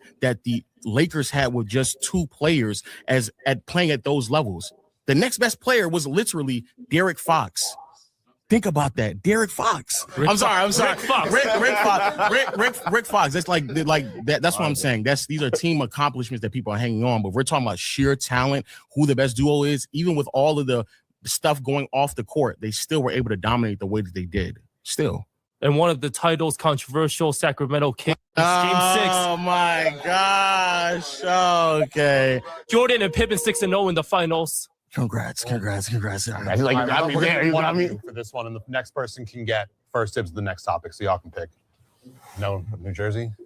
No, you lead in Jersey. You already know who I'm gonna say, right? Who, KD and Curry? Oh, see, you already know what it is. Stephen Curry. So interesting you say this. This is the same man who said that the Lakers bringing all the stars, but this is the duo that he's talking about. Not the homegrown duo, the duo that they brought in someone else. I can argue either or. There's no way you can argue Draymond or Klay Thompson and Curry. All right, well, we'll start with Kevin Durant. Yes, we got time. I'll go to him. So Stephen Curry and Kevin Durant, how many series have they lost when they have both been healthy together? Zero, right? Back to back, and they would have repeated if Kevin Durant didn't suffer that, catastrophic injury. So when we talk about the best duo, they complement each other much more than Shaq and Kobe did. Because again, Shaq and Kobe's internal rifts in the locker room are the reason they had to separate. Okay. Kevin Durant and Stephen Curry had no issues, and they played the most beautiful form of basketball that has ever existed. I think everyone can agree there. We would all like to see basketball play like that, where it's unselfish and getting the right shot for the right player. In fact, they were so good that the whole world said that the Golden State Warriors were cheating because they acquired Kevin Durant, because they know just what would happen when you pair Stephen Curry with the player of equal talent. Okay. Kobe and Shaq are great, but Stephen Curry and Kevin Durant are the epitome of a 1-2 punch. It's unstoppable. And not only did we see it in the NBA, we saw it in the Olympics. Because when the world was on the line, the gold medal's on the line, where does the ball go? It either goes to KD or it went to Stephen Curry. Even when double teamed, KD knew exactly what to do to get Steph the ball. And that kind of connection is something that we can't even put into numbers or even into words. It's just magic. Okay. Well, let's he just cooked. No lie. That man just cooked. Hey, all right. Let's settle down. All right, so let's talk about the chemistry and continuity between it. Sure, I'll give you that. However, I do think that Curry's inability to be more of a vocal leader did tear a little bit at apart. Draymond was out there doing his thing, and that inevitably pushed him to the point. Matter of fact, KD himself said if there were more people who were vocal and more direct with him, then maybe there could have been things that could have been resolved between him and the team. So that's A. B, the best ability is availability. So your inability to finish a three-peat has to go against you. And again, I think that you said compliment. There's a lot in which they did complement each other. However, I don't think they complement each other as much as you're giving them credit to, because a lot of things to complement Curry will have to be more on the defensive side of the floor while also being an extremely good passer, something that Draymond does. I think Draymond complements Curry way more than KD does. KD elevated what they were already accomplishing, but nowhere near close. But again, the point still stands. You have two players on one team that was still able to do something that duo was not able to do, and that's three-peat without a Draymond, without a Klay Thompson, without all the other pieces. Think about how crazy that is. They were beating the San Antonio Spurs with. I mean, he's making a good point, and to keep it 100, to be honest, obviously I'm a Steph fan, but another important point here is that Shaq and Kobe played arguably the toughest competition in NBA history. Like they went through some brutal Western Conference. I mean, it was pretty competitive with Steph and Kevin Durant too, but you can make a strong argument that they kind of weakened the West a little bit by Kevin Durant joining Steph. So, Tim Duncan, they were blowing leads, still came back, still won. Even with all of these things off the court, they still were able to translate to a three-peat, something that only one other duo can say that they've been able to do. So that level of sheer dominance, while not even having the same supporting cast as everybody else in these conversations, furthers a point to what they were able to accomplish. We're talking about a duo that was taking account for 75% of the points being scored for the team and still winning, doing it confidently. And finally, y'all won, I think, 2017, and you only lost one game. Mm-hmm. You were chasing that duo. Now, and again, with more talent, you were chasing. You talked about leadership and being vocal. Mm-hmm. Kobe Bryant wasn't being a good leader because he went to the media and said that he wanted a trade. Kobe Bryant and Shaq were so, clashing with each other that they wanted to leave. So I can't rank a duo the best that didn't even want to play with each other. But they did though. But they did play with each other. They did play each other. Yeah, I guess KD didn't want to play because he literally left. But okay. All right. Next topic. The Lakers front office is underrated. The Lakers front office is terrible. They never develop talent. Nico Harrison is the best GM the Lakers have ever had. Okay. They basically gave him Luka Doncic. You had two generational talents, and you lost in 5 games. Okay. JJ is only the coach because he was LeBron's podcast partner. I have a podcast. That doesn't mean I'm going to be the next coach of the Lakers. JJ looks crazy, and you look crazy for loving the Lakers this much. Well, I will say this. JJ Redick got Coach of the Year vote, so I don't see how terrible he is. And if you actually watch the Lakers, you would never ever say that JJ Redick is a terrible coach.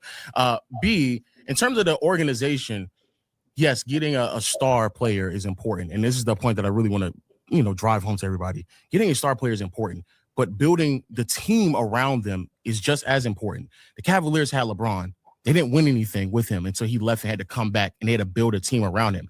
Anthony Davis with the Pelicans, they had him. They didn't win anything because they couldn't build the team What's around your him. overall point in all this, though? The point I'm making the is Lakers that organization is good or bad? No, they're amazing. The point I'm making is that they were able to get someone like KCP, a player that everybody had availability to and was not able to sign him and keep him on their board because they couldn't see the potential. Austin Reeves, undrafted prospect. Max Christie, 2nd-round pick. Alex Caruso, another player that was available to everyone, and everybody could have got him, but they did not receive them.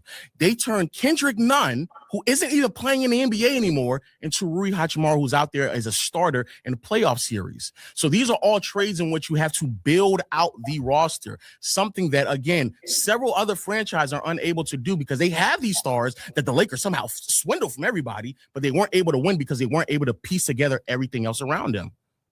They didn't develop Lonzo right. They didn't develop. And you're talking about Caruso. Caruso left. Yeah, he was good on the Lakers though as well. But he left. Yeah, because we there's a salary cap. Ingram so we left. can't abide him. We traded him. Great experiment. You got rid of him, then you brought him back. I mean, again, these are players. You needed a rim running big in Mark Williams. Then you told him he failed his physical. You shipped him back. I can't change his physical. That's the piece you needed to win this year. I can't change that. That's the LeBron and Luka. Is that a great organization? Last question. Did any of those players you just named, how well have they developed since they've been gone? D'Lo is good when he's with Brooklyn. I don't know if you watched this. I don't know if you watched this year. I don't know if you watched this year. When Kenny Atkinson was there, he was great. With the Lakers, he was not great. He went back to the Nets and got buckets again. LeBron's supposed to make everybody better. This organization is supposed to make what's everybody Brandon better. Ingram doing? My man over here said that all you do is steal players. What's Brandon Ingram doing? Making $100 million. Yeah, facts. I mean, is he developed into the player that he was supposed to be? Because the Lakers never did it. But he's been on other teams He's super now. talented. He's been on other teams now. He's been He's going super on the Lakers. talented. So why hasn't he developed? Why didn't Lonzo develop? Why didn't D'Lo That's develop? a great question. Ingram? Why hasn't any of these players developed? They've been The gone Lakers already. are the one drafting them and not developing them, and then all they were do is bring only stars. They were in. only on the team for 2 years. It's a plastic city. They were only here for 2 years. 2 years. They can't develop them. All right. The front office, not talent development. What's up, bro? What up with you, man? What up What's going on? with you, man? The Los Angeles Lakers. Great fan of your work, man. You do a really great job, Hey, man, I appreciate you. Really Same good, with man. you. Now he's gonna You're a really great job, man. I love everything you do, man. Butter him up, bro. Hey, man, there you go, man. There you go. Look, the Los Angeles Lakers front office have done some incredible things over the years for sure, but it is not a testament to how good they are. They benefit from the market they are in. These players are coming to LA because they want to make a name for themselves. Shaq came to LA in the 90s because he was not getting the movie deals that he wanted to get in Orlando. So he came to LA. His business was booming. He's still doing it right now. General commercials. You know what I'm saying? He never passes up a bag. You know what I mean? Kobe obviously was something that the Lakers kind of stumbled across, right? They got a 13th pick out of Charlotte and he turned into Kobe Bryant. That's a beautiful thing. LeBron James came to the Los Angeles Lakers, not because Rob Pelinka gave him some crazy great pitch. And if anything, the pitch was about everything off the court than it was on the court, right? Because LeBron was coming into the twilight of his career. At least we think he could be playing till he's 50. We don't know. But the fact is that he came in for the twilight of his career because he wanted to see what his life was going to be like post-NBA. You know what I'm saying? It wasn't about what he was going to do and if they were going to win with the Lakers. And the way that they did that was shipping all those young guys that they drafted and never developed, and they shipped them out to get Anthony Davis. Got that one ring. That wasn't enough because Anthony Davis brought them a ring. He got rid of them too. And now they got Luka. And you're talking about building a team around Luka and LeBron to win. They didn't win. They haven't been winning. Your highlight was Rui Hachimura. What did he do? What has he been doing? Austin Reeves. Austin Reeves. All right, that's another guy. Listen, it happens. They stumbled upon Austin Reeves. It's a lot of stumbling we're doing right now. Just stumbling. This is the second time. They stumbled upon Kobe. They stumbled upon Austin Reeves. Caruso? What about Caruso? Did they stumble across him too? Okay, he was solid, but we acting like Caruso's a huge difference maker on every team that he's been on. Whoa. Okay. Let me. I'm saying like he's a solid player, but let's not act like sure. Alex Caruso was somebody that they developed into an amazing talent. A couple of things. This whole thing about big market gimmick. Okay, why don't nobody go to the Clippers? Why isn't that it took Kawhi and Paul George before anybody went there? Why didn't LeBron go to the Clippers? Because the brand around the Lakers right now, Hollywood, La La Land, they got 7 different Kardashians courtside every game. That aura that y'all built, it's definitely built. It's there. It's solidified. I'm going to give y'all that. But I'm just saying that is the indicating factor or the contributing factor to players coming to LA. Rarely is it about the roster that they have, or rarely is it about the coach that they have because they're firing coaches left and right over the years. It's always about what they can get off the court. Okay. So the Lakers front office is gifted by being in the most beautiful city in the country, with all the most beautiful women, with all the most beautiful opportunities. That's why players go there, not because Rob Pelinka is nice at what he does. And also the aura that we built for several years and years and years. Because again, the Clippers are here. The Knicks are in a big market. New Jersey's now in the big, not New Jersey. The Nets are now in the big market as well. So these teams are in big markets and people don't go to them like that at all. Then furthermore, I'll concede if you want to say they didn't do nothing for LeBron, they just stumble across him. They traded all their assets to go get AD. Okay, fine. And then even when it comes to Luka, they were gifted that as well. But again, the point still stands. Everything else that they needed to do, they had to put together for the team to win. The rest of the roster still needs to be built for them to win a championship. That's the reason why the Phoenix Suns suck right now, because the rest of the roster is not built adequately enough for them to win a championship. You can have all the. Hold on, glad nigga. Why you gotta come for us now? What we doing, glad nigga? Of all the other teams, you had 29 other teams you could have said it, glad. You want to say the Suns? Come on, man. Don't come for us. Talent. Giannis is out there with Milwaukee right now, and they can't win because they tried to do the duo thing. They tried to go out there and get another star, and they failed miserably because the rest of the roster is not properly built. So again, when you have all those other pieces to fill out the hole, the KCPs, the Kyle Kuzma, both JaVale McGee and Dwight Howard to fill out the 5 spot, to give a 5 for AD when we went on the championship run, when we without Danny Green as well, Avery Bradley, all those pieces are very important to win. But the following year, everybody got hurt, so we couldn't bring them back. And then also people start getting paid. We actually increased KCP's value so much so. He's a dog. Exactly. Because nobody wasn't talking about KCP before he got to the Lakers. He was playing for Detroit and nobody didn't know about him. Yeah. He gets in the Lakers. We develop him. We playing really well. He's not playing really great basketball, and here we are now. He's a champion in Denver now. Now, I'll give you that. But look, last thing I want to say just about the Lakers, and hold on because I was trying to listen to you and I don't want to lose my point. No, you got it. I didn't. But the last thing I want to say about the Lakers is that Jerry Buss back in the 80s when the Lakers really were kind of like, they had like a real lull after that Jerry West Chamberlain stuff. I'll be done in a sec. Jerry Buss came in and he made the Lakers into the spectacular that it is. Again, it was more about off the court and the atmosphere within the Lakers that made them special. And yes, they were winning because they got Kareem because they were in LA. And Magic did get drafted there. And because of the aura that was built by Magic and Kareem, not the Lakers front office, that's how they were able to get guys like Shaq down the line because they saw what. Man, but the front office did a good job. Like Jim Buss did a good job. For one thing, he was the one who said we're gonna take Magic. Because if I'm not mistaken, and I think I've seen this on the Winning Time series, right? Basically. Jerry West was the coach at the time, I believe, and he didn't want Magic. But Jim Buss was like, no, we're taking Magic. And the rest is history. Look what happened. The Lakers and not the Lakers, what being in LA meant for their career because they blew up in a way that they wouldn't have in Milwaukee. RP to Jerry West, he literally told Shaq before everybody else knew how good Kobe Bryant was before anybody else did. Another general manager. Thank you, bro. Thank you.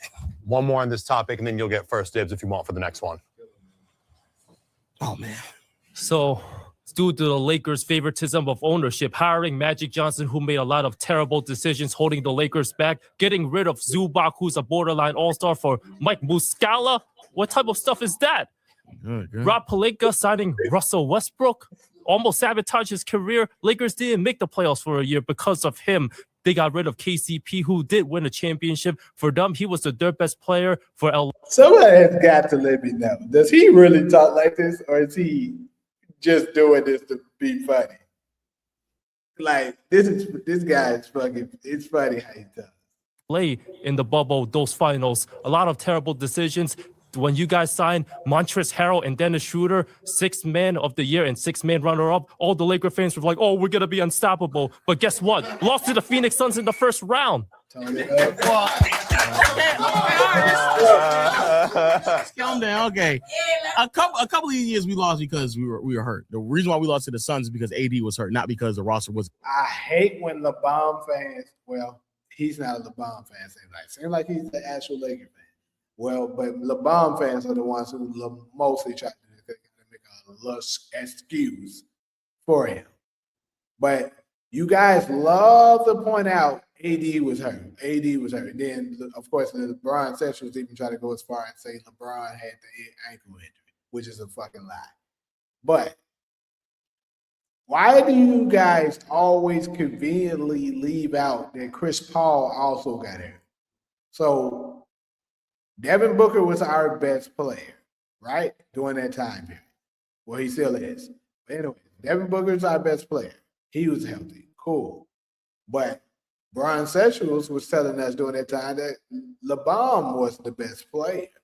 So y'all had y'all best player. We had our best player. Second best player was Chris Paul, who was injured. Your second best player was Anthony Davis, who was injured. So it kind of looked like to me it was even. Why didn't y'all win?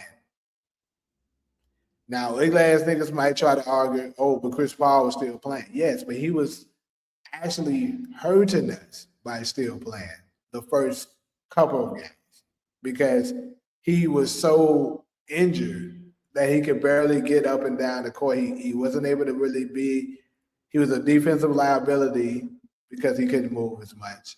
And, of course, he definitely wasn't producing offensively as far as getting the playmaking, the assist that he typically gets and the scoring prowess. He was not giving us that. So y'all just making excuses. Chris Paul was injured too. competent enough. Most people probably believe that we would have won if everyone was healthy. Not just the Nets with Durant's foot, so a lot of other teams were hurt. I could say the same thing about the Clippers. You can. I'm not saying it, and I'll admit it. The Westbrook trade was terrible. That was a horrible one. But I'm more so talking about how they're underrated. Yes, they've made mistakes. I don't think there's no franchise that is perfect. I think OKC is probably the closest, but I'm not even saying we're the best. But this idea that we're just this egregiously bad franchise when we've not only won a championship, but we made another conference finals within the LeBron era, and also been able to keep competent rosters around him while we're still juggling draft picks, et cetera, and finding quality players in the process as well. Because again, Austin Reeves, Max Christie, these are players and acquisitions without top draft picks, and we're still able to find them. That is a sign of a really, really good franchise. So, yeah. That team was going nowhere until Nico Harrison decided to make the most shocking move in history. And the Lakers they should have signed Mark Williams because they had no chance. He failed his physical. We tried it. They ain't connected absolutely nothing. JJ Redick didn't even give him a chance. Well, he's a rookie. He should have a chance. But we tried it. Again, us going after Mark Williams shows that we are a good franchise because we at least tried to address the issue. All right, man. Thank you. Yeah, for sure. We won that. Yeah, I like. Oh, okay. She said we won that All right, real quick, checking in with the judges before our last two topics. What do y'all think? We're gonna let my boy go first since we were being. Yeah, I'm gonna go with the haters on that one. Great point. Definitely stepped it up. Yeah, I like the haters too. Boy with the Yankees hat, I feel like he said some really good points. I'd like to see him come up more and talk too. Good job. More participation needed. I'm gonna go with the haters as well. Okay. They control the conversation and the debate, and they had a lot of facts to back it up. All right, so there's still a chance for the haters. 2 topics remaining. The 2020 championship was way harder than people give credit for. Oh, I wish they had me. Oh, y'all agree? Oh, I wish they had me on the haters panel. I would absolutely annihilate him with this bullshit. No, the fuck it wasn't. I'm so fucking sick of you clowns trying to justify this and say that it is. No, the hell it wasn't. The shit was easy. If anybody played professional sports, if you played basketball, not professional sports, sorry, but if you played basketball, organized ball, you know it is much easier to play in the pickup gym where it's no one in there and no one's distracting you. You ain't got to worry about the pressure of, somebody seeing me playing, watching me play, am I going to play good and stuff like that. It's much easier to shoot in an open gym than it is with fans roaring, trying to distract you and things of that nature. Also, you're not having to travel. It's much easier. Stop lying. Proof of this, that it was easier, Rondo. And I like Rondo, but let's just be real. He has never shot anywhere near 40% from 3 until the bullshit bubble. This nigga TJ Warren was averaging 30-something points per game. He has never done that in his career. And as soon as the bubble was over, guess what? He went back to normal. So stop fucking lying. Wow. Oh, let's go. There you go. Let's go. Yeah. Gotta bring us home. They won the championship. Absolutely. Yes. Way harder than people give it credit for. That was the best basketball that anyone was playing at that time. Look at the shooting percentages. Mhm. They had no distractions. Nobody had to go on the road. They had the best team. They were playing Jimmy Buckets and a bunch of pipsqueaks, okay? How did they get to that point, though? They played the Nuggets, who were tired from coming back down 3. He's not attacking the argument the way he should. The way you should attack the argument is the fact that they were giving it out. Granted, everybody else had the same thing, but what I'm saying is that doesn't make it harder. It's harder to play through fans. It's harder to play with more travel. And then on top of that, a lot of the big time superstars that normally stands in your way were injured. Like the Houston Rockets weren't the same because they traded for Russell Westbrook. They made the same dumbass mistake that the Lakers made.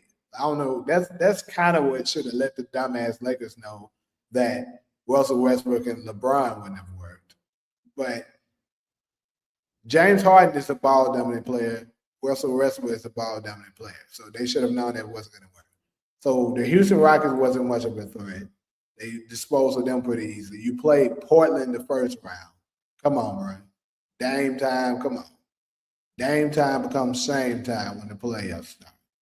And then you play the young Nuggets team that wasn't quite the Nuggets that we know today. Then you play an injured Miami team. So your competition was low. You didn't have to play Steph. Steph was injured that year. You didn't have to play Kevin Durant. Kevin Durant was injured that year. You didn't have to play Giannis Antetokounmpo because they so happened to end up getting eliminated by the Bucks. By the Heat. So your path was easy. Then you have an older and more injury-prone players such as LeBron James and Anthony Davis being injury-prone. That rest that you got to take significantly helped keep your team fresh so that you can win too. So it was not hard. The only part that was hard is what you're not able to see your family. Whoop the dude, niggas. This shit wasn't hard. One. Yeah, they were tired. They were tired. It was Jokic. Look, he gets tired, okay? That's his fatal flaw, all right? Okay. And that Nuggets team was not ready at all. Okay. And then they had a pretty easy route to get there before They weren't ready, but they beat the team that everybody thought was going to win in the Clippers. Yeah, and you've been saying this entire time how lame. Oh, you're talking about the Nuggets. The Nuggets did beat them. However, the problem that lies with that is that just because the Nuggets beat them don't mean the bum-ass Lakers would have beat them.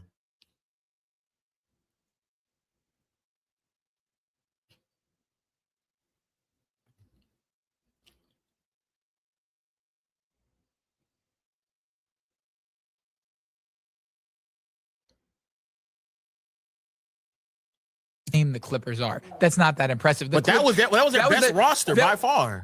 Yeah, but they had the Doc Rivers special. They lost a 3-1 series. Okay. Oh, okay. So that's what the Nuggets and the Nuggets obviously became what they were after that run because they played the Lakers. But the Lakers, it was without a doubt, it's a championship, but it's not underrated. It was a bubble I championship. kind of feel like you're proving my point. You started out by saying it was the best basketball to be played. So that means that if it was the best basketball, that means that we went up against the best competition. If accuracy, efficiency, scoring was all up, as you claim, which as a sidebar has been debunked that it was relatively similar to what it normally is. But if that's your argument, then that would further prove the point to how difficult it is. If everybody's playing at their best, which Jimmy Butler, that is probably the best version of Jimmy Butler we've seen throughout his entire career. If Jimmy Butler was injured when he played against the Lakers, though. So was Bam Adebayo. So was Tyler Hero. Come on, bro. They played an unhealthy 7 seed, or what was they? The 6 seed. I think it was actually the 7 seed. Yeah. Possibly even fucking 8. What the fuck were they? I don't know. They were a low seed. That's what I know. They weren't top 4. Heat team. And still, they took them 6 games. And they only won 6 games because LeBron James had to stand there to make sure he got finals MVP. was playing at his best, if Jokic and them were playing so well, they can come back from not just 1 but 2 blown 3, being down 1-3. That was some of the best basketball we not only seen from Devin Booker and the Suns, but also Bubble TJ Warren. Then you had Damian Lillard playing some of the best basketball, as well as James Harden. Like, you're literally making the point for me. And on top of that, the Lakers were down a starter throughout the entire time and still won a championship. So you're proving the point. The fact that there was no distractions, no travel, everyone was basically relatively healthy because there was nothing really to stop them. Everyone's focused in. It's the most focus you get out of anyone, and the Lakers still come out on top. That's the reason why it's much more difficult than people give it credit for. And they still went to 6 games against a pretty mediocre Miami team. That's how good Jimmy Butler was playing. That's how great he was playing. That championship is not as good as other championships that they could have won. It still counts as a championship. I'll give you that. But they played a defeated and tired Nuggets team, and then a Miami team that kept having to go long series against the Celtics and the Bucks in their conference. Now, what does it have to do with us if we beat the teams that were in front of us so well that we didn't have to go to 7 games to beat them? Like, what was that? What did I got to do with us? We were rested, everything ready to go, and again, there is no travel, so everyone is rested. Everyone is rested. But it was COVID. These guys had long COVID. You know that it was affected. Long COVID is crazy. Not short COVID. Long COVID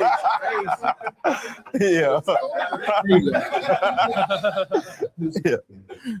All right. A championship is a championship at the end of the day, but the strength of schedule the Lakers played not so great given the Clippers did choke. It was the Clippers' fault, but they played the Miami Heat, who was a 5th seed, and they didn't even have Goran Dragic. After game 1, he got that foot injury, and Bam Adebayo was banged up a lot. So that was one of the easiest titles the Lakers won at full strength with AD and LeBron. Thank you. I was hoping I kind of was dependent on you that he would bring it up. The other guy just fumbled it terribly. But you also got to remember that Jimmy Butler was also kind of a little hobbled. He wasn't 100% either. And they still took them six games, bro. Like, bro, them folks trash, bro. That championship thing, I don't want to hear that shit. It was not harder than people give it credit for. The shit was easy as hell. Stop it. AD was not full strength. No, he wasn't. AD was hurt. AD got hurt in the finals as well. Later in the series, he still pulled it off and made some clutch plays, but Miami was super hurt. Oh, they were super hurt. Okay. I want to be clear. Again, Avery Bradley did not play. We were missing a starter the entire time. So we were already down a man. And then on top of that, AD got hurt in the finals as well. But again, this like the strength of schedule, it's not our fault that the Clippers decided not to show up for the last 2 to 3 games of their series. That's on them.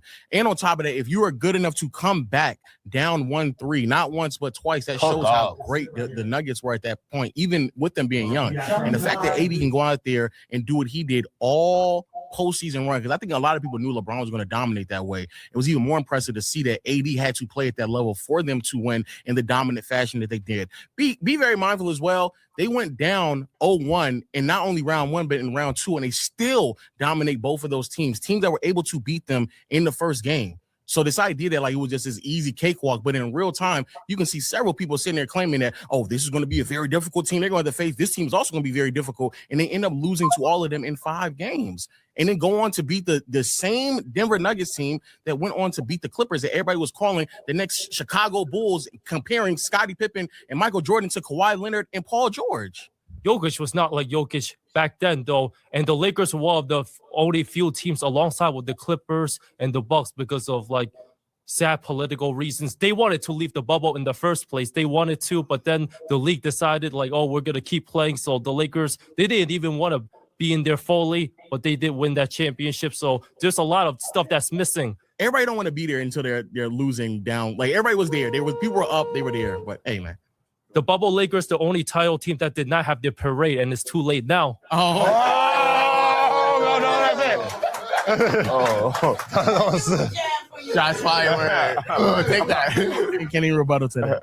After this, last topic with our grand finale debater. Okay, now I'll tell you this. It wasn't equal for everybody. Okay. Where was LeBron staying? He had different accommodations than every other player in the bubble. Okay. And not everyone wanted to be there because before the bubble started, the Clippers said that they wanted to be out. They didn't even want to play. So some teams really lacked that motivation because of what was going on in the world. They had the motivation when they were up 3-1. But you know what else I'll tell you? They tried to kick my man Lou Williams out because he just wanted some wings. So if a player can't get food, something he needs to survive, how can I really? This is gaslighting. Everybody got food. It's not like he was starving in the bubble. Everybody got something to eat. What are you talking about? Aren't you from Atlanta? Yes. So how good are the wings from Magic City? They're trash. They're trash. Overrated. They're overrated. First of all, I'm big, so I definitely know about the wings. They're not good at all. And again, if you're not disciplined enough to just stay in the bubble, you're in a highly accommodated situation, and you are up 3-1. That is a terrible excuse. You had and Paul George is sitting there talking to the shoulder. Oh yeah, we ready. I'm healthy. Everybody ready to go. We got this player, that player. He's on the Instagram Live chatting it up, acting as if like they ready to go. They go up 3-1. Now all of a sudden you're not motivated no more. That don't make no sense. That just sounds like a loser to me. That's what it sounds like to me. LeBron would never allow that to happen. So I'm just saying, look, right now. So there's that. I just wanted to say that. I really don't care. You don't care. Where did he stay, Jashawn? Where did he stay? What hotel? He had the best accommodation. Where was it? It was on the resort. It was still on the resort. None of the players saw him, even when they used to go out to get food. It was still on the resort. You know that. We saw it on the resort. Okay. It was on the All right. Regardless of what you thought, I need you to judge based on what you heard, okay? So even if you don't think the Lakers are the greatest franchise, if he convinced you, you got to be honest. So let's start and reveal our winner. I'm going to go with the Lakers fan. You guys were a little bit more opinion-based. And towards the end of the debate, you guys did start to understand the facts that he was bringing to the table, debated it a little bit better. But he just held his ground from beginning to end. I'll give it to the Lakers fan. Too little, too late. Same thing. I'm really biased against the Lakers, so like me saying this right now is just like killing me. I know people see this. You don't have to say that. No, I have to say it though. It has to be said because it is a very important factor. And then even it's super important for me. Even like that last argument, like I even think Ansel Reed's not even the best third option in LA. I think Norman Powell was a better third option for we're gonna talk about scoring and stuff like that, well, basketball wise. Even was almost an all-star. Austin Reeves wasn't close to all-star this season. He had kind of good numbers, but voting wise, he wasn't. Yeah, for sure. Yeah. So, unfortunately, I'm giving it to the Lakers. Unfortunately, it's crazy. That's crazy. That's nuts. All right, let's see if it's a clean sweep, though. As a Celtics fan, I can't stand the Lakers. Still the best franchise, 18 championships. But I got to give it to the Lakers fan. And the reason why I say that is because he controlled the topic from beginning to end. In the beginning, the haters were kind of off topic, like, the other judge said, opinionated.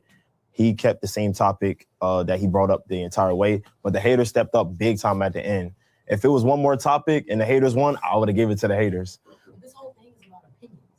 But I would say that it was his. So you don't think they judged fairly? He kind of knew how he wanted to dictate the conversation. They can't be a judge to the judge. What are we doing? A victory for Laker Nation. Y'all let us know, who do you want us to hate on next? All right, so a dude that does this, crowning himself. One LeBron James fan versus 10. Man, I wish they would let me on there. 10 is so I'm definitely gonna do this one next, people. But pretty much that is. I just noticed I got my other banner up. That's how y'all know this shit's been another day. But hey, it is what it is, ugly ass niggas. Yeah, hey, y'all all right with that. So I'm gonna change it now. There we go. Yeah, niggas. Anyway, though, absolutely. I would agree that the Laker fan did win the overall debate, but I mean, in my opinion, it was. The haters weren't too good. Like the guy that was a Golden State fan, he was pretty good. The Asian guy, he was pretty good. But the rest of them were very mid. They didn't make very strong arguments and stuff. And they could have pushed back on a lot of things that they didn't push back on. But this Laker, the bomb James fan one, oh yeah. I'm definitely looking forward to reacting to that one. But anyways, though, pretty much that's all I got for y'all for this particular video. So, like usually, if you're cool with me, go ahead, hit that subscribe button, leave a like, comment, let me know what you think. But most importantly, make sure you share with your friends. But until the next video, I'm out.